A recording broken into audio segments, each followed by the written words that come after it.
Hello, I'm Isaac Hayes III, founder and CEO of Fanbase, and I'm here with a very important message. We are at a turning point in the Black community where we must have equity in the apps we use that scale to billions of dollars. But this time, we own the infrastructure, we own the culture, and we shape the future. And Fanbase is the future.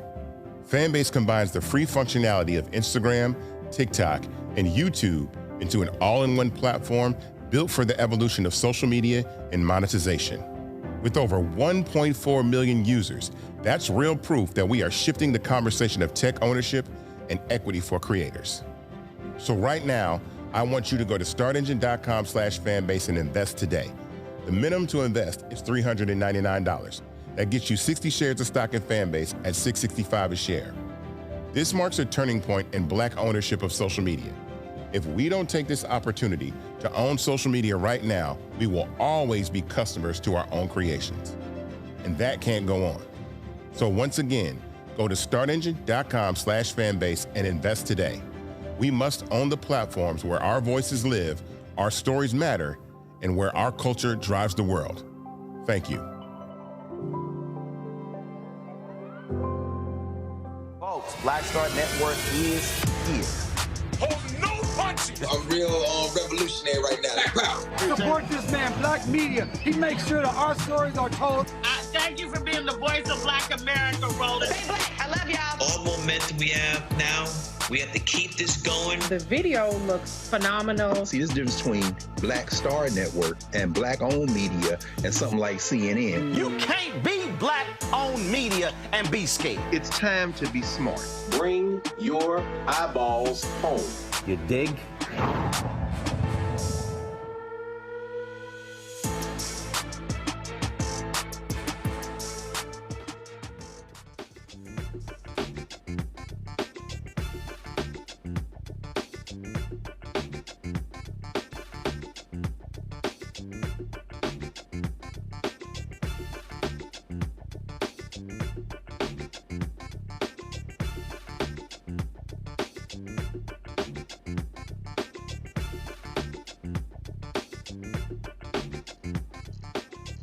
Hey, folks, today is Thursday, October 9, 2025. Coming up on Roland Martin Unfiltered, streaming live to the Black Star Network. Donald Trump got his wish. The U.S. Attorney has indicted New York State Attorney General Letitia James. We'll show you her reaction. Also, ninth day of the government shutdown. We'll be joined by Congresswoman Debbie Wasserman Schultz to talk about Democrats standing firm in the face of Donald Trump's threats. Also, LaTosha Brown, co-founder of Black Lives Matter, says that the Voting Rights Act could be under massive siege if the Supreme Court case goes against African Americans. It's a lot we're going to break down, including a young black man who spoke out against gun violence at the Forbes recent summit. He was escorted off the stage. It's time to bring the funk on Roland Martin Unfiltered on the Black Side Network. Let's go. He's got it. Whatever the miss, he's on it. Whatever it is, he's got the scoop, the fact, the find. And when it breaks, he's right on time and it's rolling. Best believe he's knowing. Putting it down from sports to news to politics. With entertainment just for kicks, he's rolling. It's on go, roll, roll, y'all. It's rolling Martin, yeah. Rolling with rolling now. He's funk, he's fresh, he's real, the best, you know he's rolling Martin now.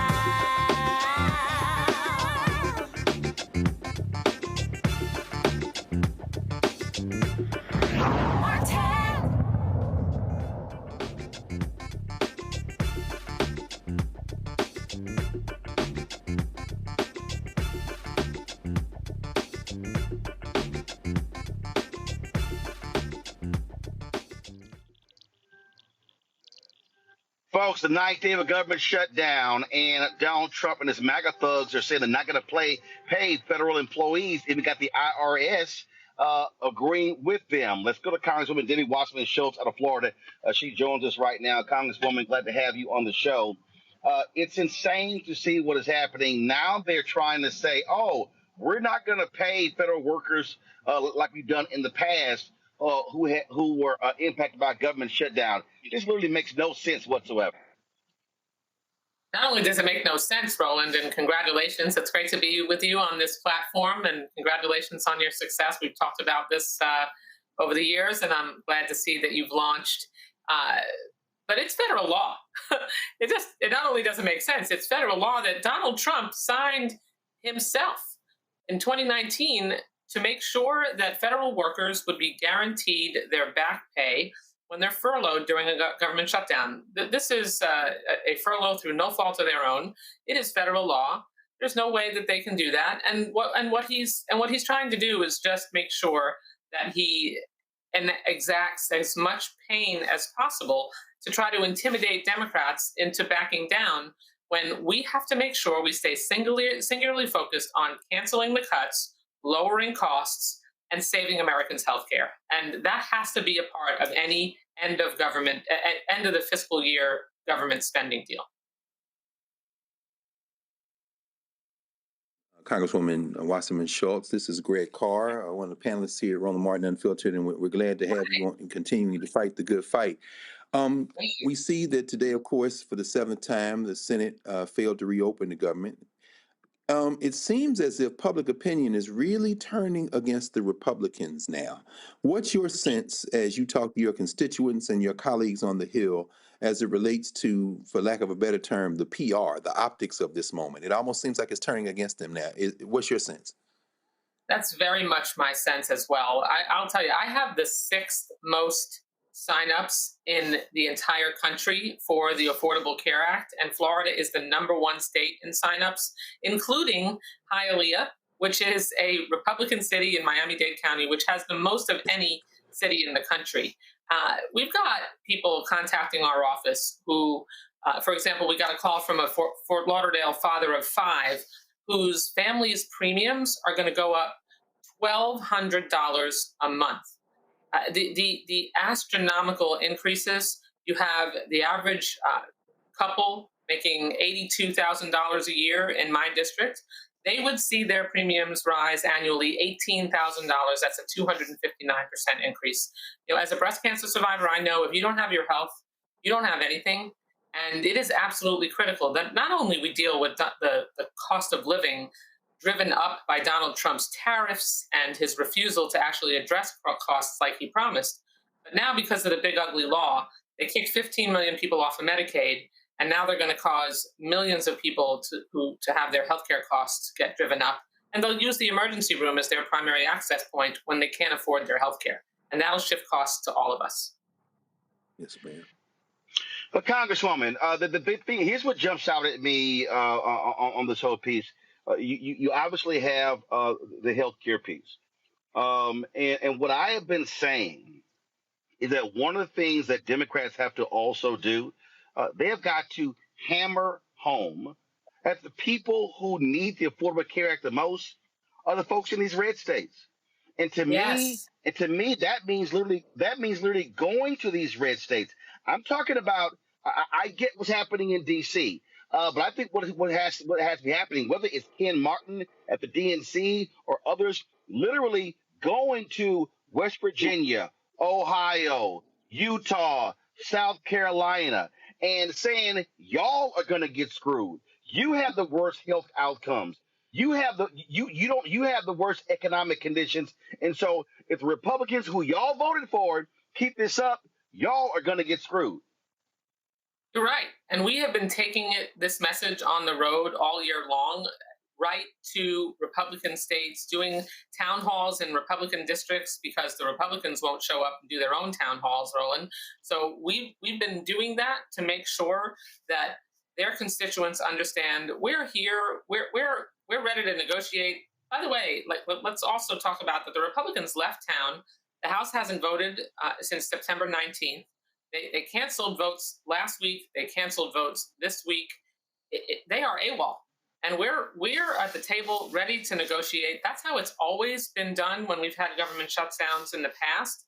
I've never seen one party just leave the table and leave people twisting in the wind like this as if they don't care and they think they're going to be able to ride this out when these premium notices, these increases are landing in mailboxes right now. So the pain is only going to get worse, not better. I think you couple that, the healthcare issue, with what's happening with these farmers who are moaning and crying about soybean and the costs. And same thing. Listen, Trump said he was going to impose these tariffs.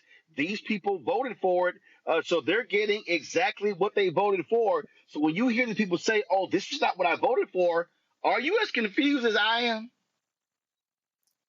It is baffling, and his tariff policy is wildly unpopular. It is actually killing our farmers in rural areas, so much so that now they're having to talk about passing relief for the farmers to help them with the increased costs and the price cuts that they've been dealing with because of Trump's tariffs.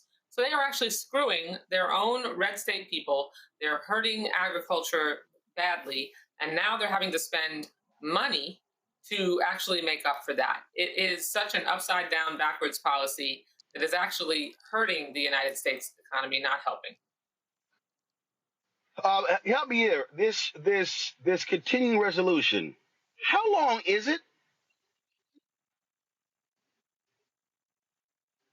I think I might have lost you, Roland. Yeah. No. So I asked. Okay. So what you're voting on? There we go. How long? What you're voting on? If you vote to reopen the government, how long is this continuing resolution? Is it several weeks? It's a 7-week resolution that the Republicans say, yeah, we can just keep the government open and we'll get to health care. We don't have to do that now. That's a December problem, not a right now problem. I'll tell you, I had a receptionist in Cooper City tell me that her annual premiums were going to go up $3,200. That is real money for someone who works as a receptionist. And this is a right now problem, not a 3-month from now problem. And it's something that we have to make sure that we include as part of the overall deal that we make when it comes to how we fund the government. These tax credits are expiring December 31st, and people are getting those increases, those notice of increases right now. So Republicans need to come to the table. They need to come back to work. Well, see, the reason I asked that, we're having a fight right now for a 7-week continuing resolution, and in 7 weeks, we're going to be right back at this same spot, right? Yes, which is why we need to negotiate the full decision on how to deal with this right now. I don't know what they think is going to be different in 7 weeks. It'll just be closer to the deadline, and there'll be more pressure. They had all year to deal with this. We asked them to include this in the big ugly law that they passed. They refused. They kicked the can down the road further, and now they're saying, "Oh, just trust us. We'll just pass this CR for 7 weeks, and we'll negotiate with you after that point." Well, no. Then it's November, and we're about a month out by then.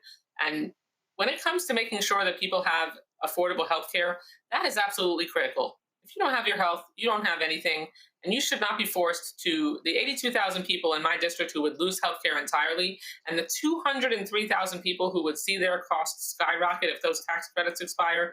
They deserve affordable health care. They shouldn't have to use the emergency room as their access point, and they shouldn't be forced into being diagnosed at later stages of illness and having much more expensive health care complications that might kill them. Well, I'm gonna tell you this here, Congresswoman. I've traveled this country, and all I'm hearing from people who watch this show, when I'm all around, folks are saying Democrats bet, not bend, buckle. They said they need to stand firm and continue to take the fight to Republicans because they see how they are abusing the Department of Justice. They see how they are abusing people with these ICE folks. They see what's happening with National Guard.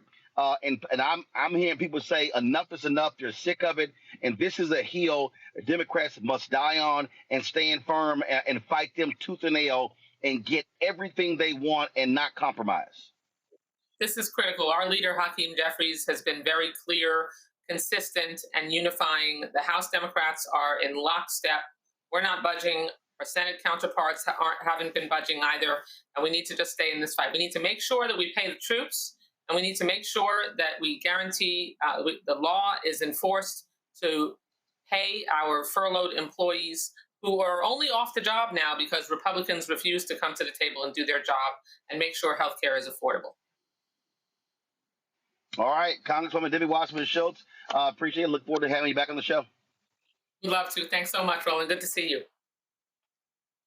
Likewise. Thanks a lot. Folks, got to go to a break. We'll be right back. Roland Martin Unfiltered right here on the Black Star Network. Next on The Black Table with me, Craig Carr. A reminder that there is always more to a story than meets the eye. From book bannings, growing censorship in our classrooms, and the loss of basic human rights, the actual motivations behind those actions and others paint an even more troubling picture than most of us realize. What we need to do is bring this issue front and center to the table, because the alternative is that we'll just go down slow, which is no way to go down. Master historian and educator Dr. Gerald Horn joins us again, and we take a deep dive into the truths behind the headlines of the day. and how we might be able to turn the tide. That's on the next Black Table here on the Black Star Network. If in this country right now, you have people get up in the morning and the only thing they can think about is how many people they can hurt, and they got the power, that's the time for mourning. For better or worse, what makes America special, it's that legal system that's supposed to protect minorities from the tyranny of the majority. We are at a point of a moral emergency. We must raise a voice of outrage. We must raise a voice of compassion. And we must raise a voice of unity. We are not in a crisis of party versus party. We are in a crisis of civilization, a human rights crisis, and a crisis of democracy itself. And guess what? You've been chosen to make sure that those that would destroy, those that would hate, don't have the final say, and they don't ultimately win. What's good, y'all? This is Doug E. Fresh, and you're watching my brother Roland Martin Unfiltered as we go a little something like this. Hit it. It's real.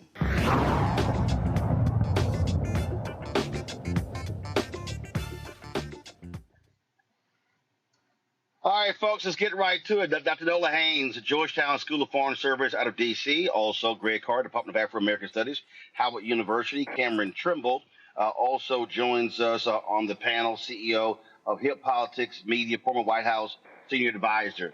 Greg, I'm going to go to you first. Bottom line is this here. They got to stand firm. They got to stand tall, and they got to bring Republicans to their knees on this issue. They must be on the offensive every single day, every hour, every minute, every second.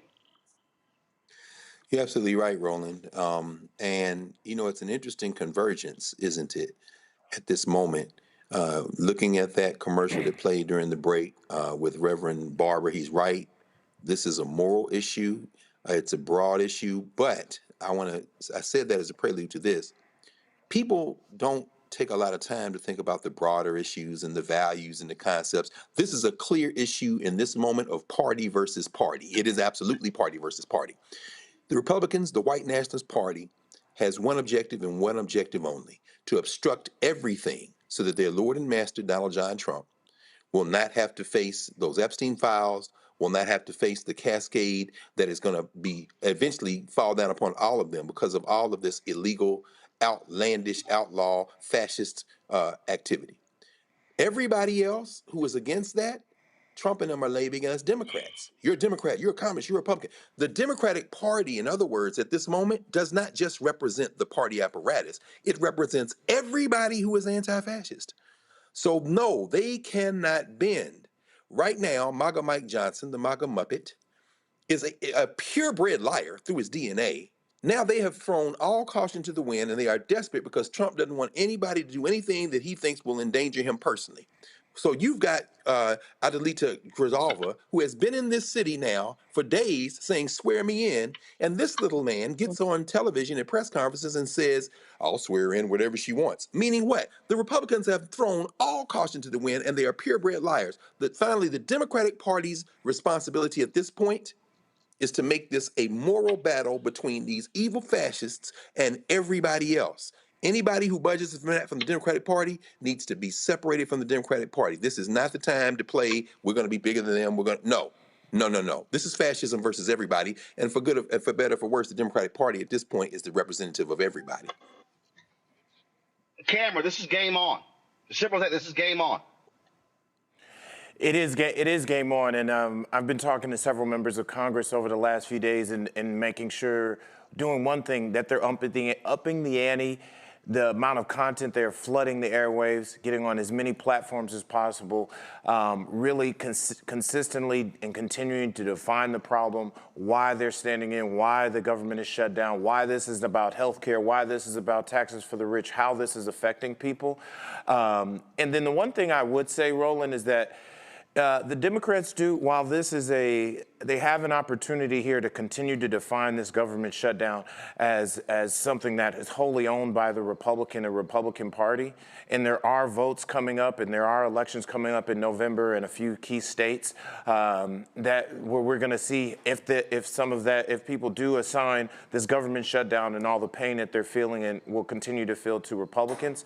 But Democrats don't need to overplay their hand where, hey, it's Democrat, Democrat, Democrat. This is, as Dr. Carr said, this is fascist versus everybody else. Some people may not want to hold the term Democrat, but they do want to hold the turn of fighting back. So this is an opportunity for them to broaden that message and broaden their coalition. So even if I don't want to identify as a Democrat, but I identify against this fascist regime, I identify against all this pain that the Republican Party is causing the American people. Yes. Nola. So 2 quick things. Yesterday, I spent a little time with Leader Schumer and also Senator Booker, and it was a very interesting conversation. The first thing to know is the Democrats are responding to polling that is favorable, that the rest of the country is aligned with their message around healthcare. And because they are seeing the results of what Cameron just mentioned, them tapping into new voices, doing things with content creators, even Chuck Schumer's video from the other day that he's very proud of, that he wants everybody to share. So they're starting to see some positive gains in terms of messaging. And one of the things that I had a chance to ask Senator Booker, and he had a very eloquent response, which we're not surprised. I asked him, what's beyond the party versus Trump? Like, what else is there? And so it was very clear from this battle with the big, beautiful bill, with the shutdown, that it's very clear that the message is about the American people. That's it. It's wanting to do the right thing by the American people instead of waking up with horrible thoughts of vengeance and wanting to hurt the American people. So from what I understand, that's what they're going to build momentum on, is how they can help American people, not only help us through this time, but beyond that. And I am on board for a message that is about the American people. Well, again, I just think what has to happen here is there has to be it has to be a constant position of attack, Cameron. It has to be aggressive in every way. And it can't just be just what's happening in Washington, D.C. This is where the strategy, as I said, got to be farming people out all around the country and hitting people. So you're getting not just national television, but you're getting on these local broadcasts, these local radio broadcasts, local television station broadcasts in these red states, in these cities. I think exactly. They need to be on local TV, local radio, local content creators. Everybody, that local sphere of influence. I've seen, for example, Congressman Gabe Amo up in Rhode Island. He's done a good job of showing up in his district, in different places, in different federal buildings, in different places to show, like, here's a real world effect of the government shutdown. Here's a real hospital. Here's a real business that is not going to receive grants. Here's a real community nonprofit organization whose funding has been cut off and jobs are being lost and services are being lost. Like, they've got to put that on camera. They've got to put that on video. They've got to consistently talk, because if they're with any silence, they realize they're up against a misinformation mega machine. So they've got to do it and not stop. Again, the reason I'm saying the messaging war is critical, because, Greg, this could be the thing that Democrats have been searching for the past 9-10 months, where they're able to gain their footing and build some traction. So they have to be building off of this, and again, staying on the offensive, because, as Nola said, the polling data is with them on this. Sure. I have absolutely zero faith in or expectation of the Democratic Party. Okay, let's just set this as a level set for me. Many of their politicians are no different than Republican politicians or any elected position. They want to retain the office. They have their donors, they have the lobbyists, and they're going to go whichever way the wind is blowing. That having been said, the wind is strongly blowing in the direction of the right thing to do. I don't ever have to hear from Chuck Schumer again in my entire life. My life, his life combined, double it, triple it, quadruple it. I never need to hear from him again. He is completely useless in this. If he wants to make social media stuff, if he wants to do that, that's fine. And with all that as a prelude, I will say this. Because the wind is blowing in that direction, it is up to those stronger voices in the Democratic Party to really lead this charge. I don't think Chuck Schumer needs to be leading this charge. John Thune, the majority leader in the Senate, has revealed himself to be an utter and completely, he has a complete lack of morals, an utter fascist. He's talking now as crazily as Donald Trump talks.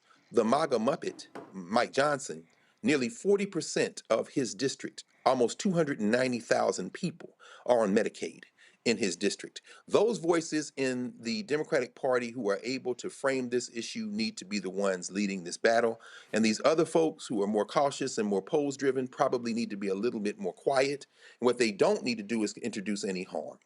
And I think that at this point now, the strategy has to be allow those voices to lead, allow, as we just heard Cameron say, the forces who are not identifying as Democrat or Republican or engaged in the political process whatsoever to see in those voices a beacon, allow those voices to include not just those here inside the Beltway, but people like the mayor of Chicago, Brandon Johnson, the governor of Illinois, the governor of California, and others who are willing to fight. Let them lead this fight from the provinces, because what will happen is this desperation continues and they get more and more desperate, it becomes a loop, which makes them look more and more absurd, which means that wind will blow stronger and stronger. And if this were the Hunger Games, the movie, the rebellion is coming from the provinces and the capital city is on the verge of collapse. And by the way, MAGA Mike, swearing Adelita Grijalva so she can give that 218th vote so that your Lord and Master Donald John Trump can have the thing that he fears the most, which is those files being released, my little friend. Winter is coming.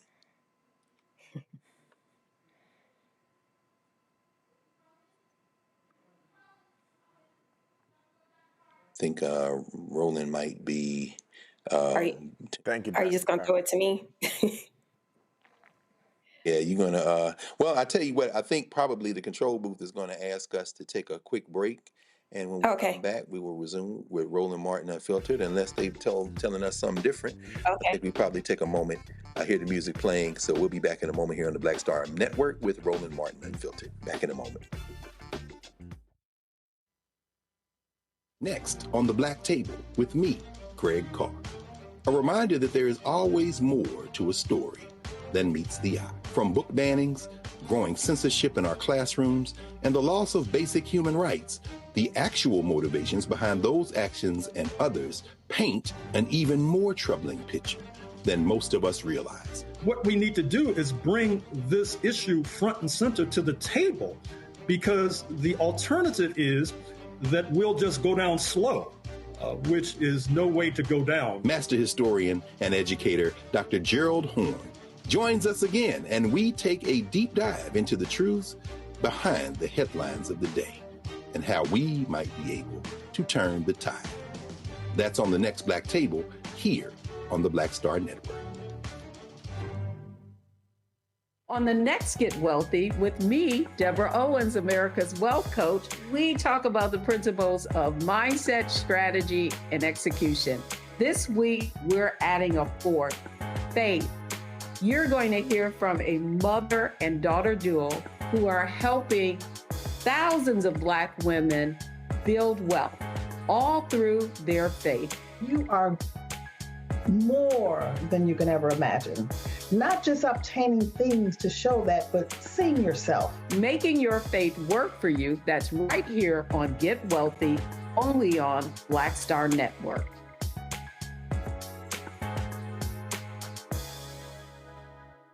This Next week on A Balanced Life, parents, teachers, students, administrators, oh my, are you putting in the work, seeking to be a teacher, an associate principal, a principal, trying to elevate who you are and where you're going? Our world is changing. For veteran teachers, we have to be able to usher in students into a ever-changing, ever-evolving world. If we have this triangular effect, we will create a successful student who will be able to just thrive wherever and in any situation that they're placed in. Join us this week on A Balanced Life with Dr. Jackie here on Black Star Network. They said the quiet part out loud. Black votes are a threat, so they erased them. After the Supreme Court gutted the Voting Rights Act in 2013, Republican legislatures moved fast. New voter ID laws, polling place shutdowns, purges of black voters from the rolls. Trump's Justice Department didn't stop it, they joined in. In 2018, his DOJ backed Ohio's voter purge system, a scheme that disproportionately erased black voters. Their goal, erase black votes and political power. Yeah, that happened. These are the kinds of stories that we cover every day on Roland Martin Unfiltered. Subscribe on YouTube and download the Black Star Network app. Support fact-based independent journalism that centers African Americans and the issues that matter to our community.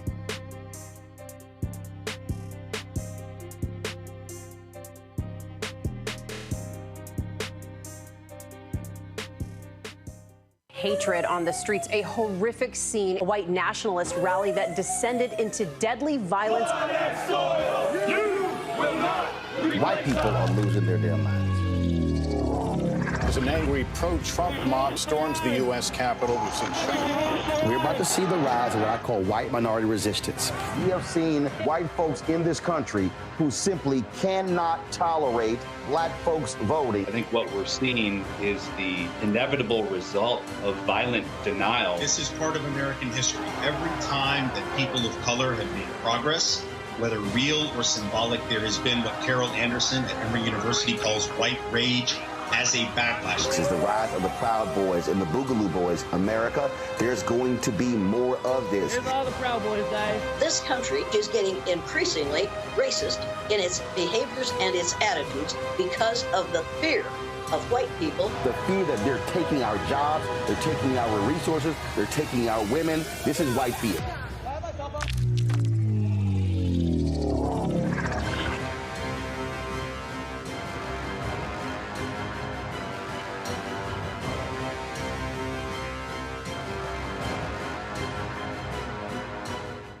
Hello, I'm Isaac Hayes III, founder and CEO of Fanbase, and I'm here with a very important message.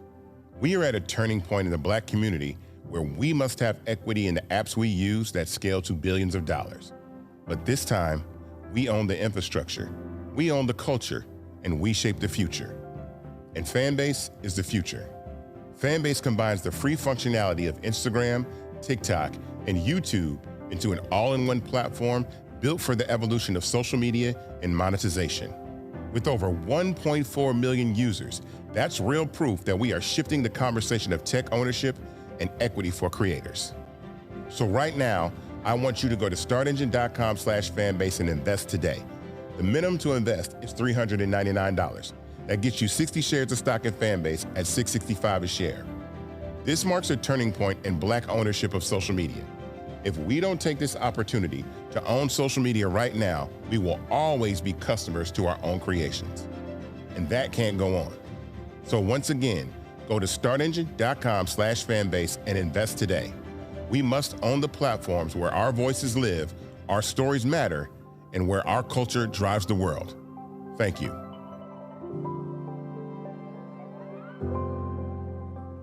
Hey, yo, what's up? This is Mr. Dalvin right here. What's up? This is KC. Sitting here representing the JODECI, that's Jodeci, right here on Roland Martin Unfiltered.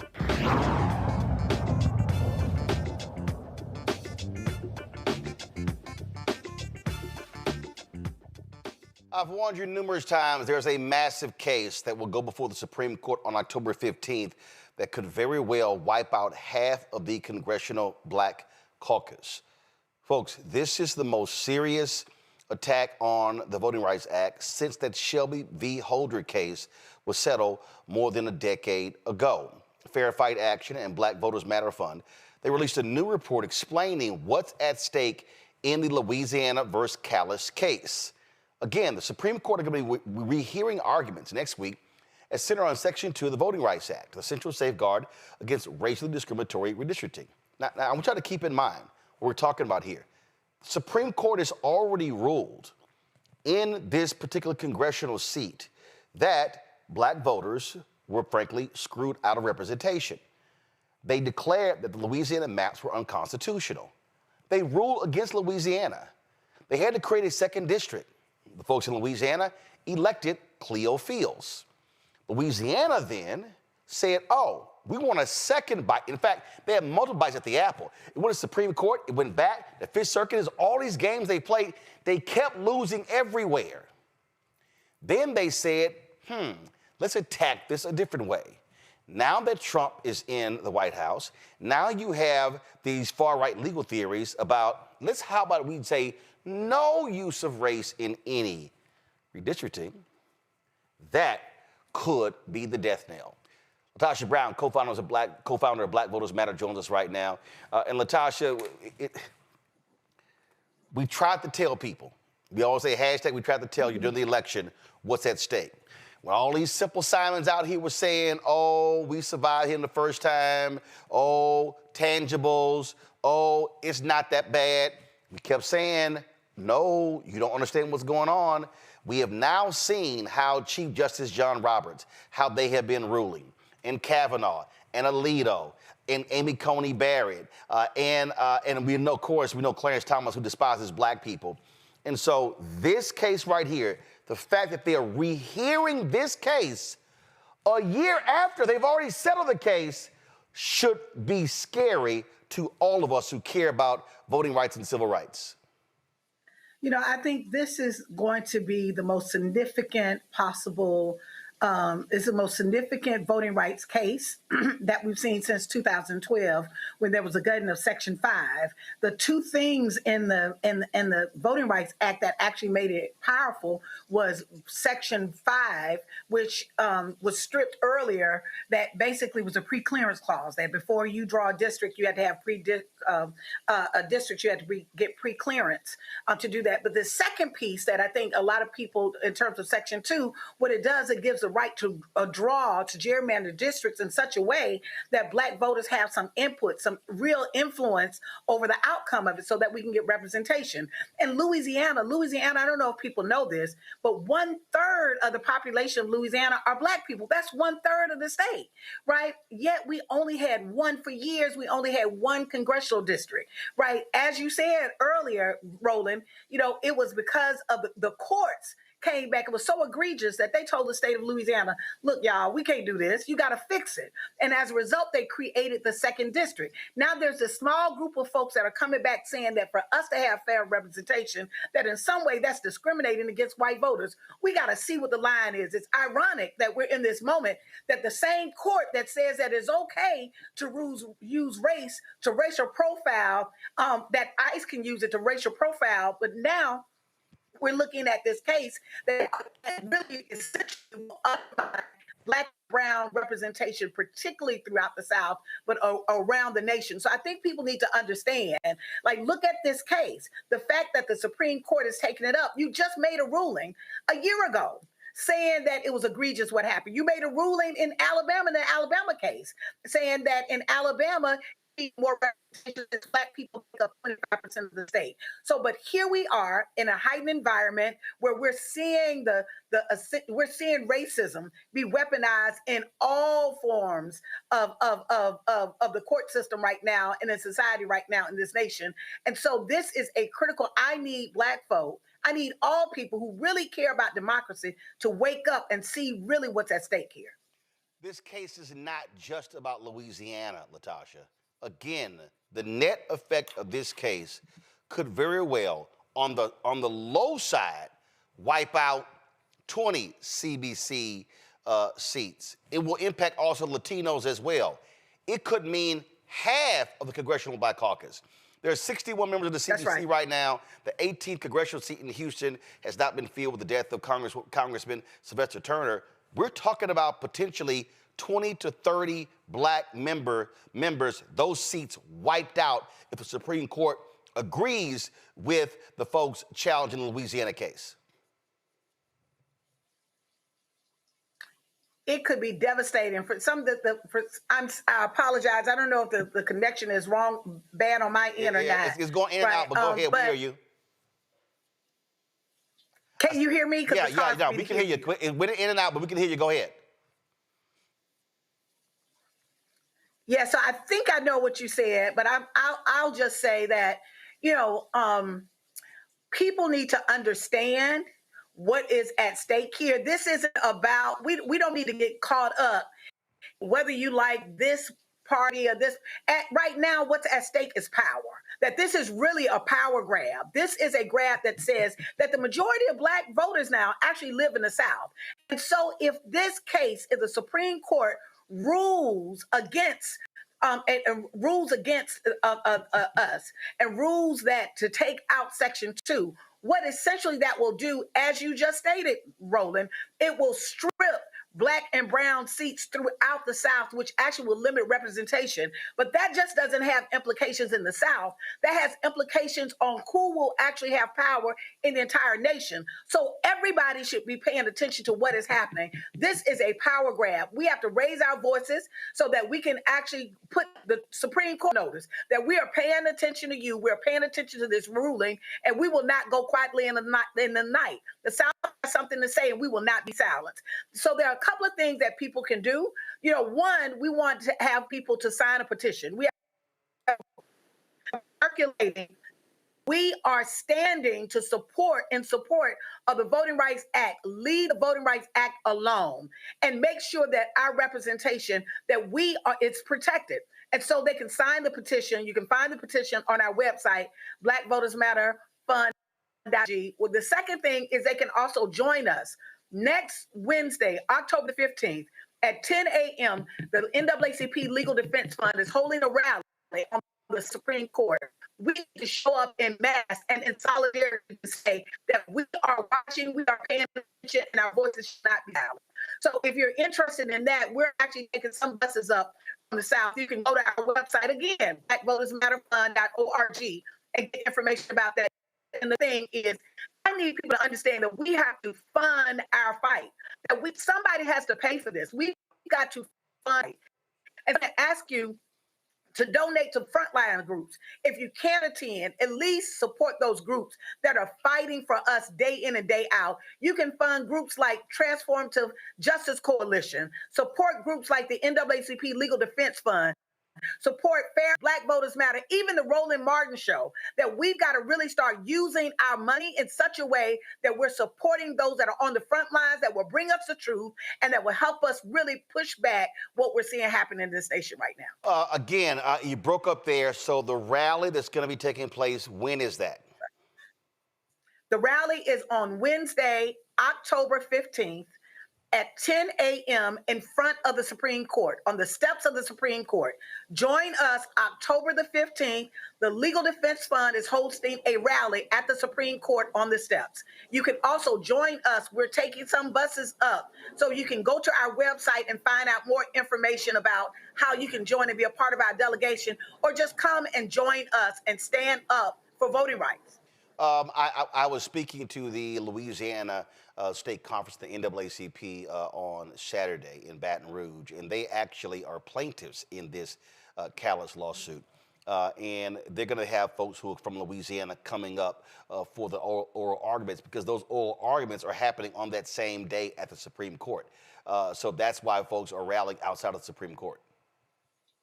And I want to go back to the third thing that I asked, that I talked about funding our freedom, funding our fight. Mm-hmm. People got to wake up. Do you know there's a thing called the Marble Freedom Trust? They are putting $1.6 billion behind this.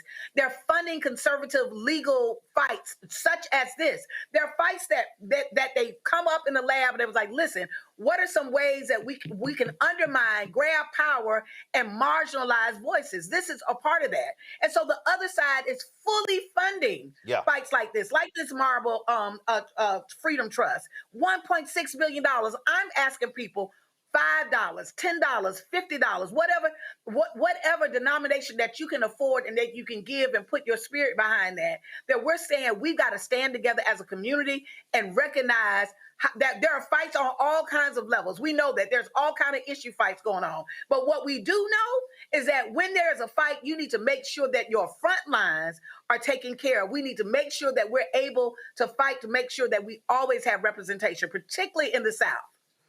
We've covered this on this show, Tasha and LaTosha, trying to get people to understand. You're talking about this Marble Trust.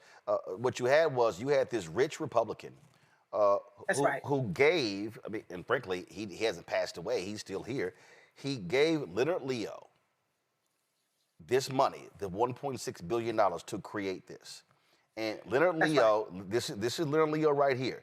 This is the man who ran the Federalist Society, who put the Supreme Court, these conservative Supreme Court justices on the court. And what they are trying to do with this money right here, you see here, this is in 2023 alone. This is the New York Times, a deep-pocketed nonprofit organization founded by the conservative activist Leonard Leo, gave away $182.7 million in a year's time. They were formed in 2020. The gift was $1.6 billion. It came from one person. That single donor's contribution of 100% of a company's shares before the company was sold. And so he gave Leonard Leo this money to spend any way he wants to.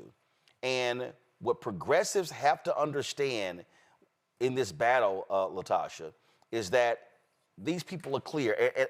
And this is what I laid out earlier. And when I'm talking about in January, I said point blank, what these people want to do is they want to completely defund Black America.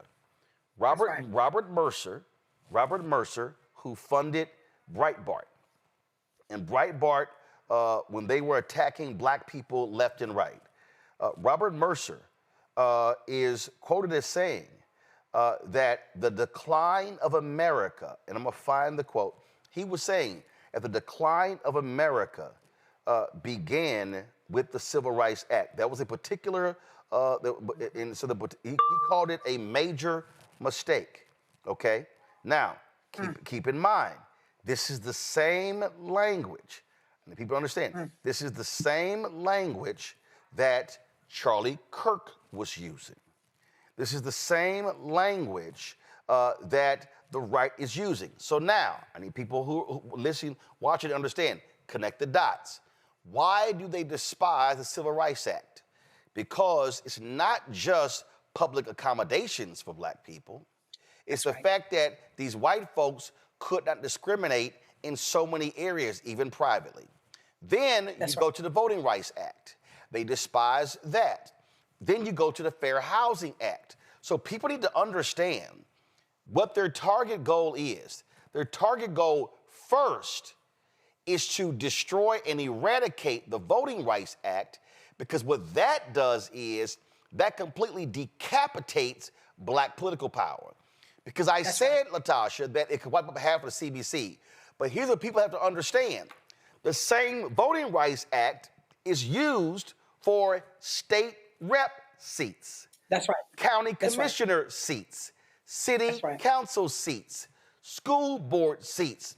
So you could see a complete political obliteration of Black politics across the country if the Supreme Court rules in Louisiana's favor in this case. That's how dangerous. So that's the political piece. And so their goal is to do that. Then their goal is to go after the economic piece. They already took out affirmative action in universities. And so their strategy, every single thing that Black people died for in 13 years of the Black freedom movement, they want to wipe out. And then they're also using the very civil rights laws born out of Reconstruction, the same Civil Rights Act of 1866, using that against us. So people need to stop. You know, I've been yelling and screaming. I'm like, y'all, we're out here bullshitting. I love dancing, and I love having a good time and boots on the ground. I'm like, yo, But these folks, they're playing for keeps because they want to solidify white power for the next 100 years because they know the demographics are changing. Oh, absolutely. Part of the problem, Roland, that's why I hate hearing folks say, well, why are we voting because it don't count? Stop it, y'all. Like, stop it. That whole excuse is just tired. I'm like not even listening to that anymore because it's tired and it's untrue because we're in the space that we're in right now because people don't know what power and what power levers we have. Do I believe that voting is the only power? Absolutely not. But is it a form of power? You better believe it is, which is part of they're coming for three things, as you just stated. They're coming for our power, our political power, they're coming for our money, right? And they're coming for our humanity. What happened in Chicago, you got folks they're dropping down in Black Hawks, going and snatching folks out of their apartments. Don't think that you are safe, that can't happen to you. And we've got to always make sure that our front lines are covered. It is important who is in office that represents us. Why? Not only for them to fight back against that, but how do you think allocations are made? When money is being made at the table, I need to make sure that there's somebody at that table that is accountable to me or feels some sense of accountability to me to make sure that we're not completely left out.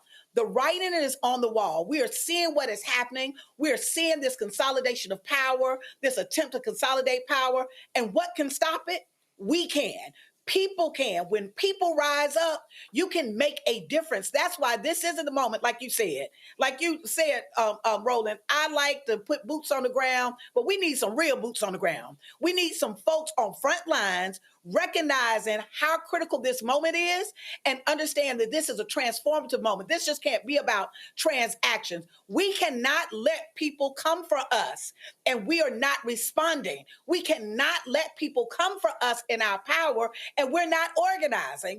There's a Bible verse I was really thinking about. Everything around us is coming and giving this message of fear. Like everything around us wants us to be afraid and want us to be fearful and want us to feel powerless, right?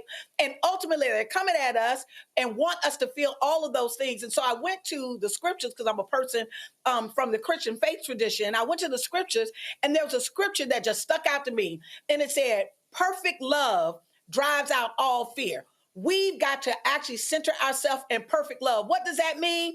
That means that we've got to center in love for our community, love for our families, love for ourselves, love for democracy, love for freedom. This ain't the moment just to have an opinion or just to say, oh, they're going to do what they want to do anyway. No, they don't do what they want to do anyway. They will do what you allow them to do. If you are not fighting, you are the problem. So all those folks, and I love to hear my niece would say it all the time.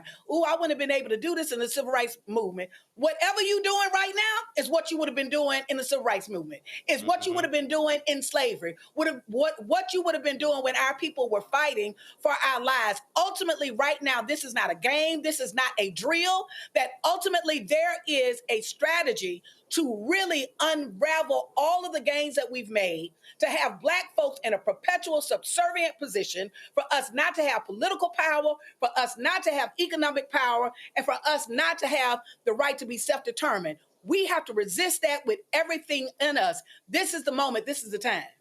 Questions from the panel. Let me first go to Cameron. Great to see you. One thing that I think that you just mentioned, that voting is the power, and people have to realize that their vote does matter, but kind of being in the streets, trying to get young people, trying to get Black people, trying to get people from the hoods to the neighborhoods in the suburbs to be able to let them know that their vote still does have power. But if this Section 2 of the voting rights is gutted, the power that one of the power levers that they still had, even if they weren't exercising, will be stripped away. How do we make the case to people who haven't been voting? Because there's so many people who stayed at home and on the couch, who if they come to the ballots and they come to the polls this year and they come to the polls next year, it's one of our last chances to really fight back. How do we really encourage them to get out and vote and not shame them, but encourage them? One, thank you for that question. One, I think it's real quick, simple. We got to stop lying and tell the truth. And what do I mean by stop lying? I think over what we have done is that we have over the years to get people to vote, we do a couple of things. One, we got to scare you to death, right, and hope that you get mad and angry and understand how important it is, or we tell you it's the end all, it's the be all, it's going to solve your problems. Many people have done that, and folks know that that's not true. The truth is that voting in itself is not all that we need. We can actually honestly say that. So when people are saying that they have some concern about that, there's some validity to that. We understand, many of us. I know that I've voted for people before and not got all the things that I wanted, or the things that, even some of the things that they promised me. I understand that, right? And so I think we have to validate when people are saying that instead of shaming them. We have to own that and own that this system is deeply flawed, right? But the truth part of it is that does it matter? Absolutely. There's not a single person that can say that it doesn't matter, or they've not done real work. Because if you've gone in a courtroom, have a certain judge, y'all know there's some judges that you don't want to go to before. There's some judges that you do. There are some DAs that can make the difference between the same exact charge, whether our people will get some parity, or if something as simple as having some cannabis will get thrown the book at, right? That it does make a difference. And we're sophisticated enough to know that it makes a difference. We got to stop, right, with not being truthful with each other, of saying that, yes, we understand the limitations and you are right. But the truth of the matter is, when a people are at war or being attacked, you have to use every tool available to you to protect your community. And that's what I think we have to be.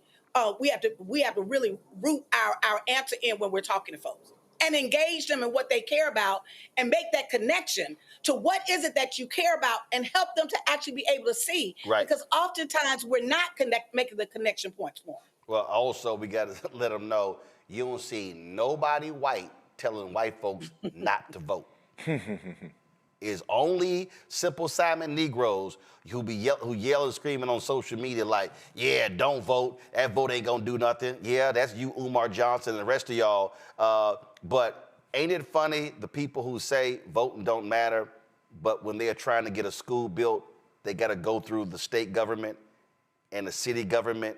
That's all government. See, that's the other thing that I keep trying to tell folk, LaTosha. These people who act like they are living a life where government has no role in their life is an absolute lie. There is nobody on this earth where government does not play a role in your life. I don't care what it is. I don't care if it's city, county, state, federal, school, it does not matter. Government plays a role in the life of everybody, and you better be a participant in that government, or it will definitely deal with your ass accordingly. No, it's like my take care of your business, or your business will take care of you. The bottom line is, it's not just in life, it's also in death. There's not a single aspect of our lives that is not impacted by public policy. Even if you have a family member or a loved one to die, in order to collect the life insurance, you got to get the death certificate. Someone actually governed that. Where you live is governed. Yeah. The death certificate is a government. The death certificate is a government document. Is a government document. There's no aspect of your life, not a single aspect of your life, that is not impacted in some way by public policy, from where you live to how it's zoned, to how much money you make at work, to how much you can take out, they can take out of your check. So we've got to really be honest that at the end of the day, yes, we may not be able to get everything that you want in this particular way. I understand that, those limitations, but the truth of the matter is, there are decisions being made about you, whether you agree with the process or not. And the process to actually that you have influence is electing folks. That's just the truth. Those are facts. Nola. Hey, LaTosha, it's always great to see you, and you literally always bring all the passion and all the facts, and I'm just always in awe of you. But here's my question. With everything that we're seeing happening around the country, with special elections, special mayoral elections, congressional elections, where Democrats are performing really well, even to the degree where a Trump pollster is worried about this shutdown, especially the messaging around healthcare, saying that it could potentially cost Republicans 10 to 15 points in 2026 if they're not on the right side of this. So here's my question. Are you seeing a shift on the ground the way that we're seeing a shift in these other areas, with messaging that seems to be going a little bit more in a positive direction? We're seeing it in the results in these special elections, but on the ground in Louisiana, where I'm from, what are you seeing? Is any of this landing there the way that it is in other places for people to really get out and to get involved and to understand what's at stake? So let me say this. One, thank you. Great seeing you, Nola. Let me say this. I think that there's no way that you are a living, breathing human being with any sense of intelligence and not know what time it is. One of the things, Black folks are real perceptive. Don't nobody have to spell out racism to you. You see it, you smell it, you feel it, you know how it feels, you know what it looked like. So at the end of the day, in all honesty, look at what's happening right now. We're seeing it. We're seeing what happens when there's this concentration, this attempt to consolidate power. And it's not in the same frame. It may not be in the same frame as political parties. I heard my brother Carr, and I understand exactly where he is. The bottom line is we're so beyond that. This isn't about a party fight. This is really about a power fight. And I'm going to tell you, the enemy of my enemy is my friend.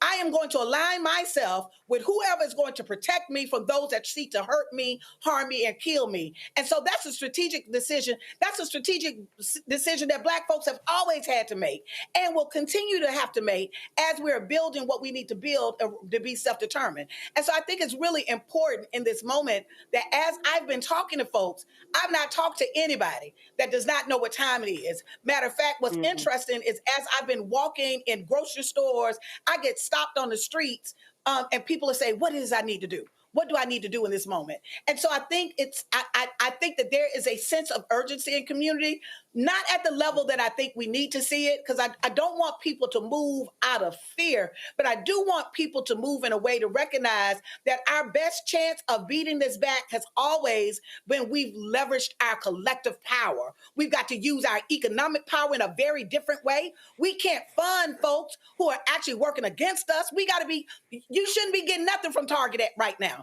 And a whole list of other people, and you'll hear more about that. But the second thing is when people are trying to take our political power, you can't just poo-poo that. We've got to really be able to organize ourselves and lift that up and spread the word. Some people, what I found is a lot of people don't know what is happening with this case right now, which is part of the reason I'm so glad that Roland let us talk about this on the show, that they don't realize that this case, because there's so many things that are happening, because the chaos is the point, that Trump and the administration are intentionally creating so much chaos and confusion right now that they believe that some things will get lost in the cracks. You got to pay attention, Black folks. You have to pay attention what is happening on us on every level. And if you individually can't pay attention to it, what you need to do is support the kind of organizations that are and the people that are on the front lines.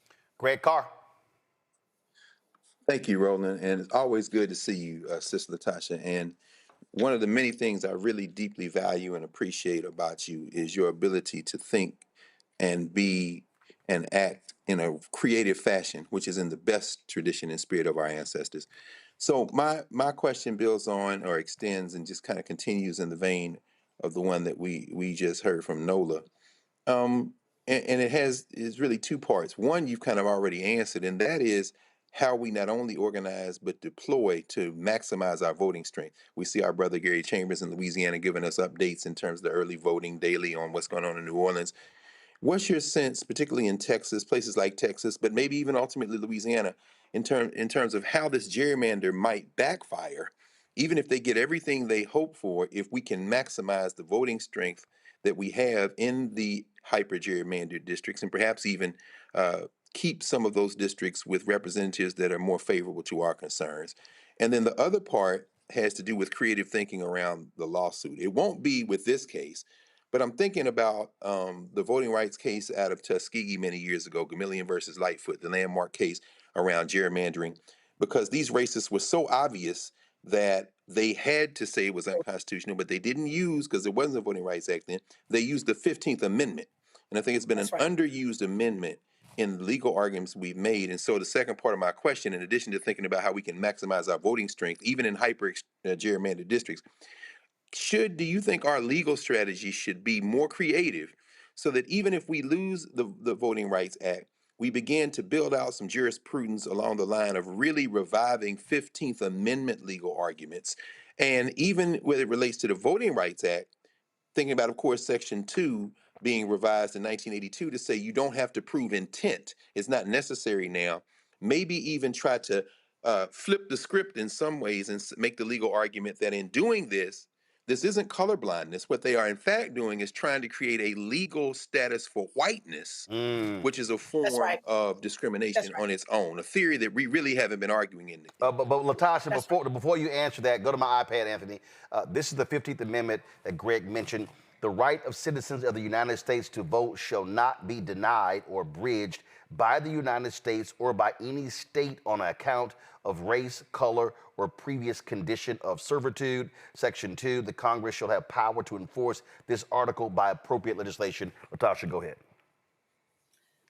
So, Dr. Carr, let me say this. I actually think that is brilliant what you raised. I'm not a legal scholar, so I can't tell you what would be the best way, but I'm certainly leaning towards what you proposed. However, let me just be honest. We are in the wild, wild west right now.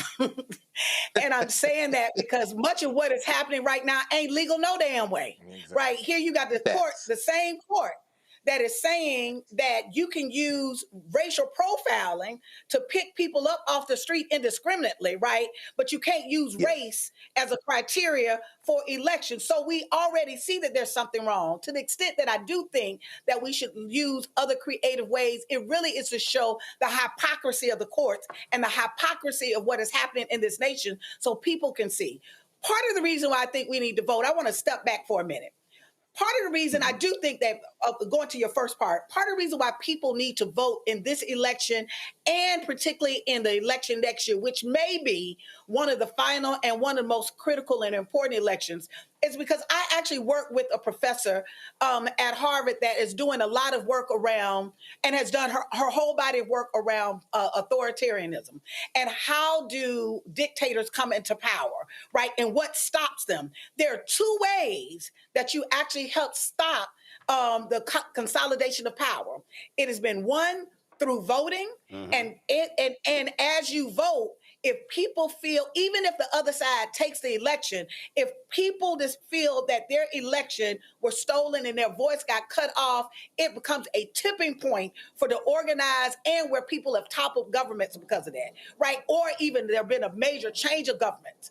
The second thing has been some kind of what they call a black swan event, some event that has happened that has been unexpected. Someone got killed, someone like that was the tipping point, like from George Floyd murder that led to the uprising, something that causes folks to actually become so emotionally engaged that they uprise. The bottom line is there is nothing that can stop authoritarianism and the consolidation of power except people. Yes. There's nothing. I'm just being honest. Right. That's right. And so we got to actually use these other vehicles in every single way because you got to have your people on the front lines.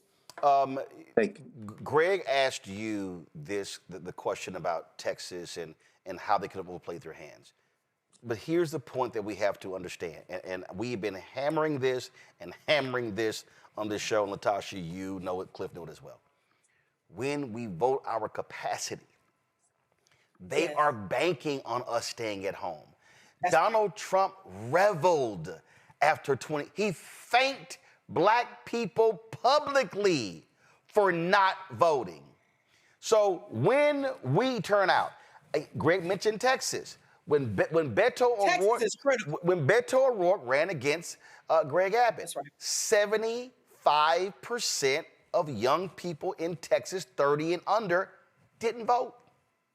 Texas has the largest number of eligible black voters than any state in the country. When we start talking about Mississippi, you got a brother who's running for U.S. Senate there against Cindy Hyde-Smith. Listen, when she ran and when she lost in 2018, guess what? She only won by 65,000 votes. There were at least 100,000 black people who never even voted. Sherry Beasley, when she ran for Supreme Court, Chief Justice of the North Carolina Supreme Court, she lost by 401 votes. And so the votes are there. Bishop Barber, we're on the text chain, he sent it to us. What happened? 600,000 black votes in North Carolina didn't vote. Numbers in Georgia exceed that. So the problem is we're sitting here complaining about power, and if I have to use a light as an example, you can't get any light if you don't plug the son of a bitch in. That's your power source. Voting is the power source. It is. And what I want people to do, though, I do want to be in a space that I really do. I understand folks' frustration with the system. Hell, we frustrated with it. That is why if you want something changed, you got to change it, right? And it makes a difference. And so I want to make an appeal to our folks. We need you. Yeah. Bottom line, this is a moment right now that we actually need you. We need you to protect our children. When we need you to protect, make healthcare, to make sure we got healthcare access. We got to fight for that, y'all. We've got to fight. We need you. We need you to stand in a space. Sometimes all of us have had to do things that we're not uncomfortable or we're not totally bought in. I'm not here to try to convince you around that voting is going to change everything. What I am here is to convince you that we are in a urgent, dire position, and that we need you to stand up for your community, and we need you to use every tool available to you, and one is voting. So there are young people that are listening to this. There are young folks. Part of the reason why people are not engaged, Roland, is because there has been an effort and intention to turn people against the process, right? That ain't just come out of the sky blue. Some of those messages that your vote don't count, black folk ain't come up with that. There were some people who actually paid folks to actually say that in our community to undermine. The voter suppression that we've seen in the last 5 years accelerated because of this moment. If it didn't matter, why would they try to steal it? We got common sense. We know a game when we see it. The bottom line is games are being played because we, over the years, we have actually grown in our voting power and in our voting strength and our representation.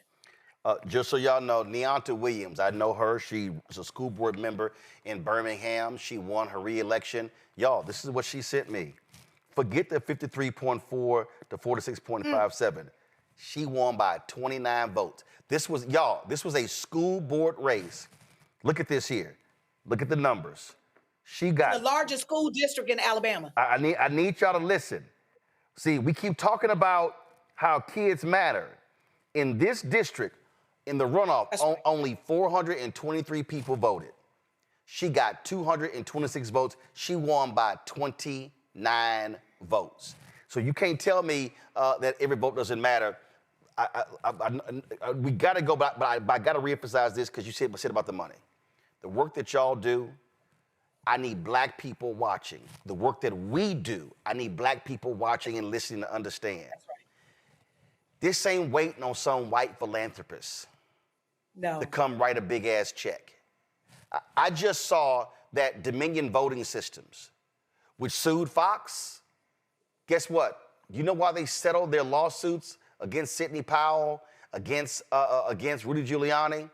Because a Republican firm bought them.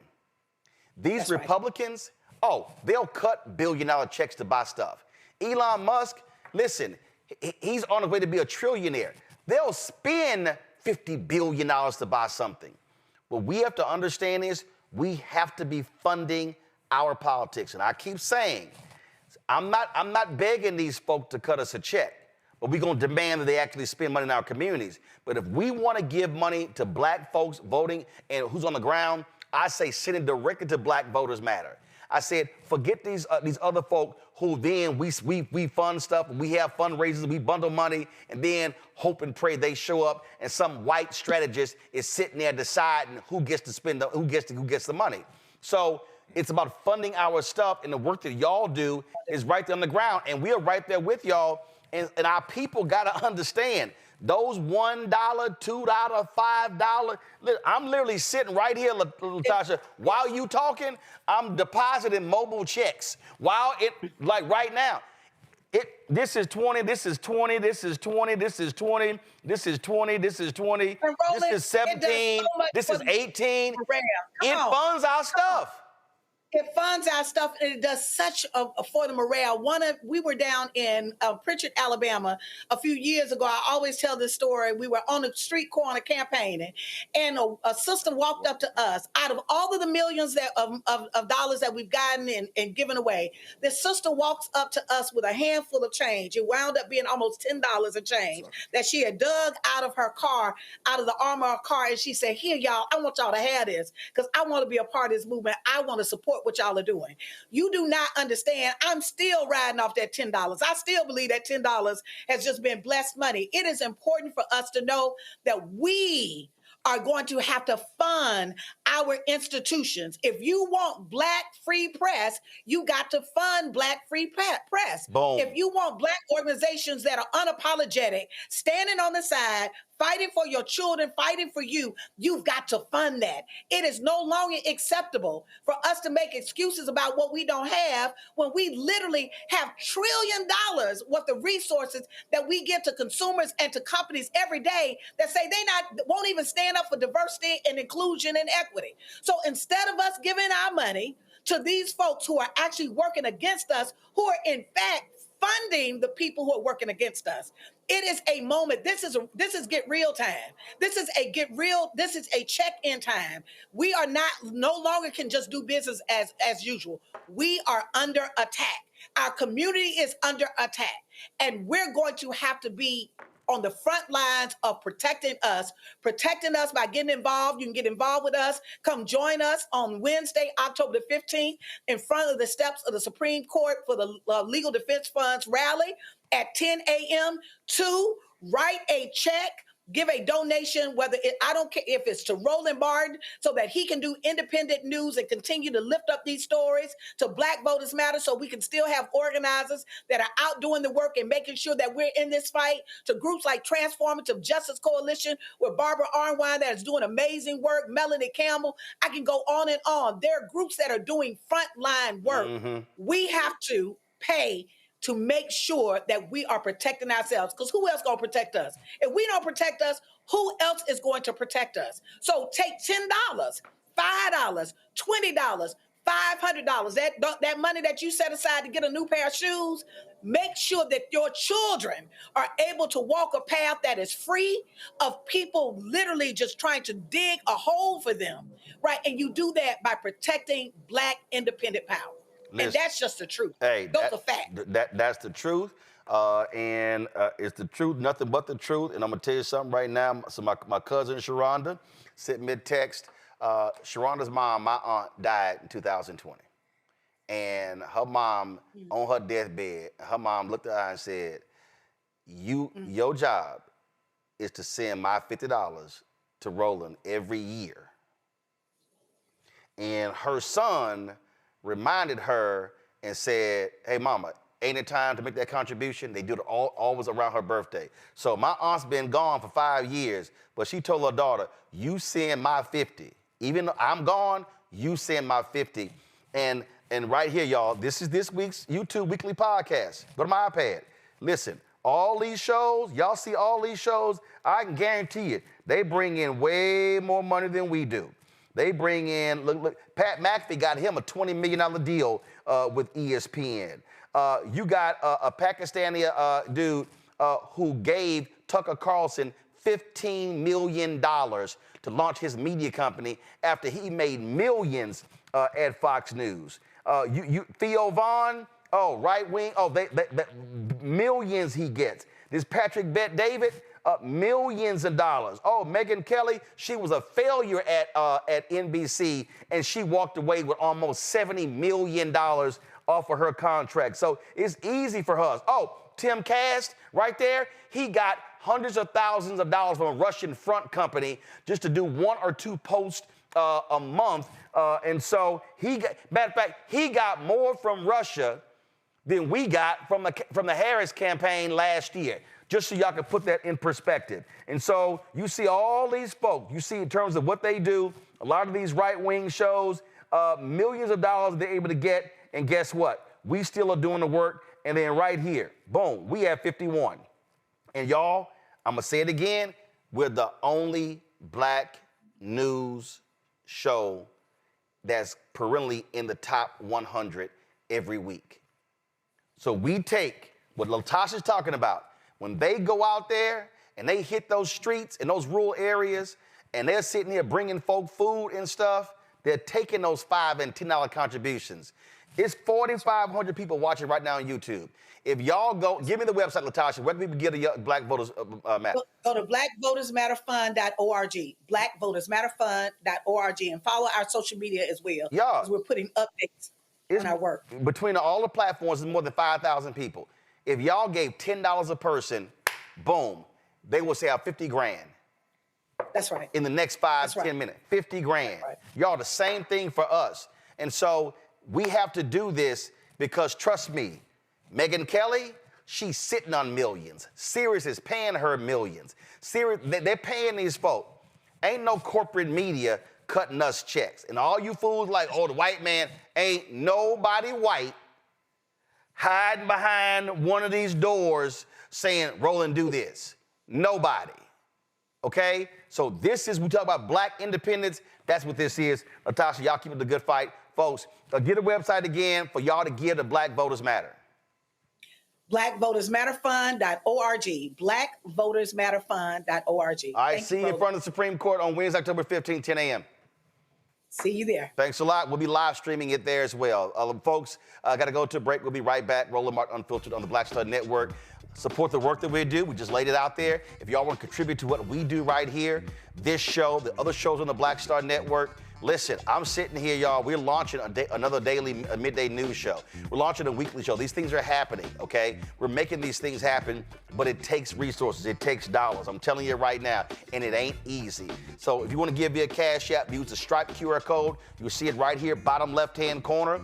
If you want to do PayPal, it's R Martin Unfiltered. Venmo is RM Unfiltered. Zelle is Roland at RolandSMartin.com. Roland at RolandMartinUnfiltered.com. Checks and money order. Y'all think I'm lying. I'm telling y'all, I'm literally right here. Depositing checks and money orders live during the show that y'all have given. So checks and money orders. P.O. Box 57. Make it out to Roland Martin Unfiltered. That's the bank account. Make it out to Roland Martin Unfiltered. P.O. Box 57196, Washington, D.C., 20037-0196. And if y'all want to, take a screenshot right now of this here and post it on your social. This is how we talk about the collective. Do y'all understand that it's a bunch of y'all watching? Millions more could be spreading this news. And guess what then happens? And then just ask folks, give $5, $10 to make this happen. That's how we can reach this $1 million goal as we're launching these new shows. Plus, we're completely redoing, and it should be ready. I'm hoping it's going to be ready by Friday. Keenan, let me know. We're completely changing BlackStarNetwork.com.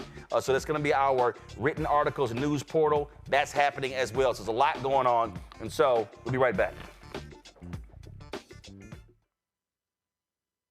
This week on The Other Side of Change, we are talking about the government shutdown and how it's impacting our everyday lives, including our pocketbooks. These motherfuckers are crazy as hell. They are willing to shut down the entire government, to force people to pay more in their health care, to subsidize tax breaks for the wealthiest people. You're watching The Other Side of Change only on the Black Star Network.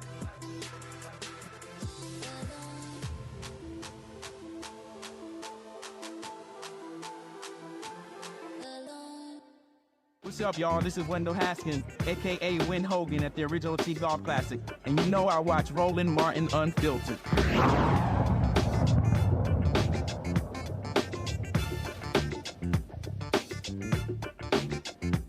Folks, at the Forbes 30 Under 30 Summit in Ohio, Khalil Green, you may know him as the Gen Z historian, flipped the script in front of more than 2,000 folks.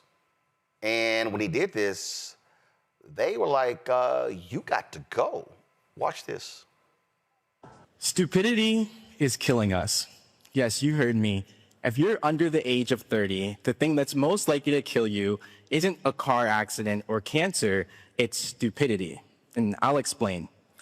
My name is Khalil Green, but I go by the Gen Z historian on social media. And for the past 4 years, I've been a full-time professional online history educator. This means I'm just like your high school history teacher, except I don't wear khakis, a sweater vest, and a bow tie. I don't grade your homework, and students don't come to me because they have to. They come to me because they want to. And the reason that they want to is because I've learned how to blend entertainment, education, and activism. Now, it wasn't always this way. When I arrived in college at Yale University back in 2017, my parents told me that I had to study computer science if I wanted to be taken seriously. I had to learn about entrepreneurship and become a founder or a tech bro or something in between. But after sitting in on a riveting lecture about the Cold War in my junior year of college, I changed my academic trajectory entirely. And the reason is because even though the humanities were devalued by those around me, it was actually the human part of education, the stories, the people, the meaning that made me fall in love with history. And it's those very same principles that are the foundation of my work today. They're what got me to work with some of the leading educational institutions in the world, like the Smithsonian, PBS, and National Geographic, and they were brought me here to you all today to tell you, once again, that stupidity is killing us. Now, when I say stupidity, I don't mean silly mistakes that someone makes. I mean the concept of anti-intellectualism. Anti-intellectualism is basically when a society becomes allergic to reason, rationality, and research. Now, if you're on social media or the internet, you see anti-intellectual stupid things all of the time. Just this week, you may have heard that Tylenol causes autism, or that Labubus are a better investment than real estate. But the worst thing about this anti-intellectualism is that the leading cause of death for children in the United States is a direct consequence of it. And that's something called gun violence. Now, we all know that America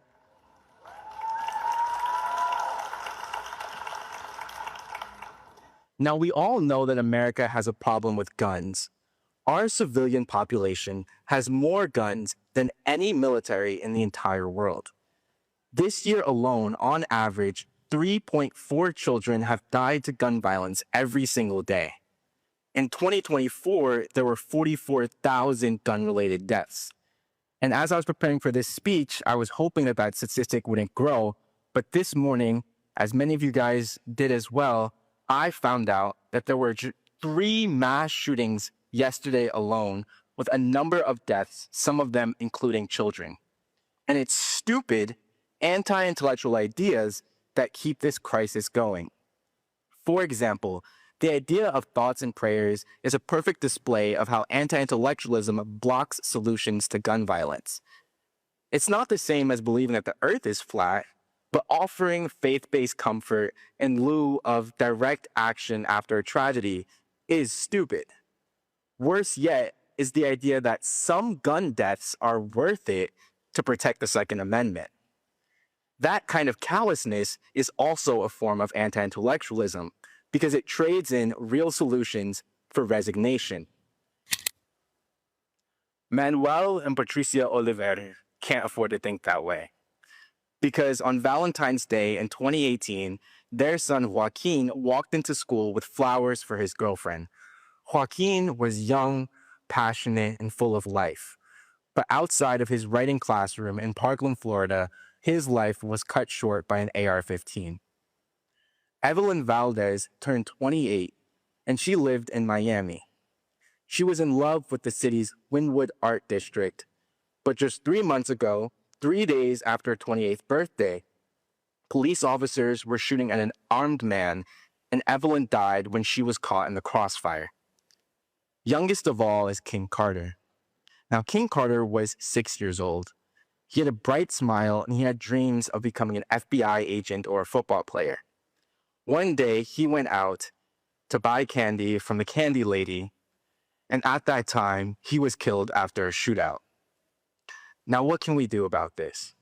Well, I believe the solution comes from blending the same things that I do every day: activism, education, and entertainment. We have to make knowledge engaging, and we have to turn awareness into action. And that's why today I've partnered with March for Our Lives, Change the Ref, and a number of other parent and youth-led organizations to announce a new edition of 30 Under 30. 30 victims of gun violence who died under the age of 30. This isn't a celebration of who's here today, but it's a tribute to the people that should be. Lives that were cut short before they could accomplish the sorts of feats that could have landed them on this very stage in this very moment. There will be physical editions of this magazine handed out by volunteers, which you can see. But if you want to access it online, any of you can go to 30under30.us. Once again, on your phones, you just type in 30UNDER30.us, and you'll access a digital copy of this magazine. Gun violence can kill anyone here. It can kill you, it can kill me, it can kill anyone that we love. And as I've made clear, death by gun violence is stupid. But that doesn't mean that we have to be. The real question is, will we decide right here and right now that we're smart enough to make a change? Thank you.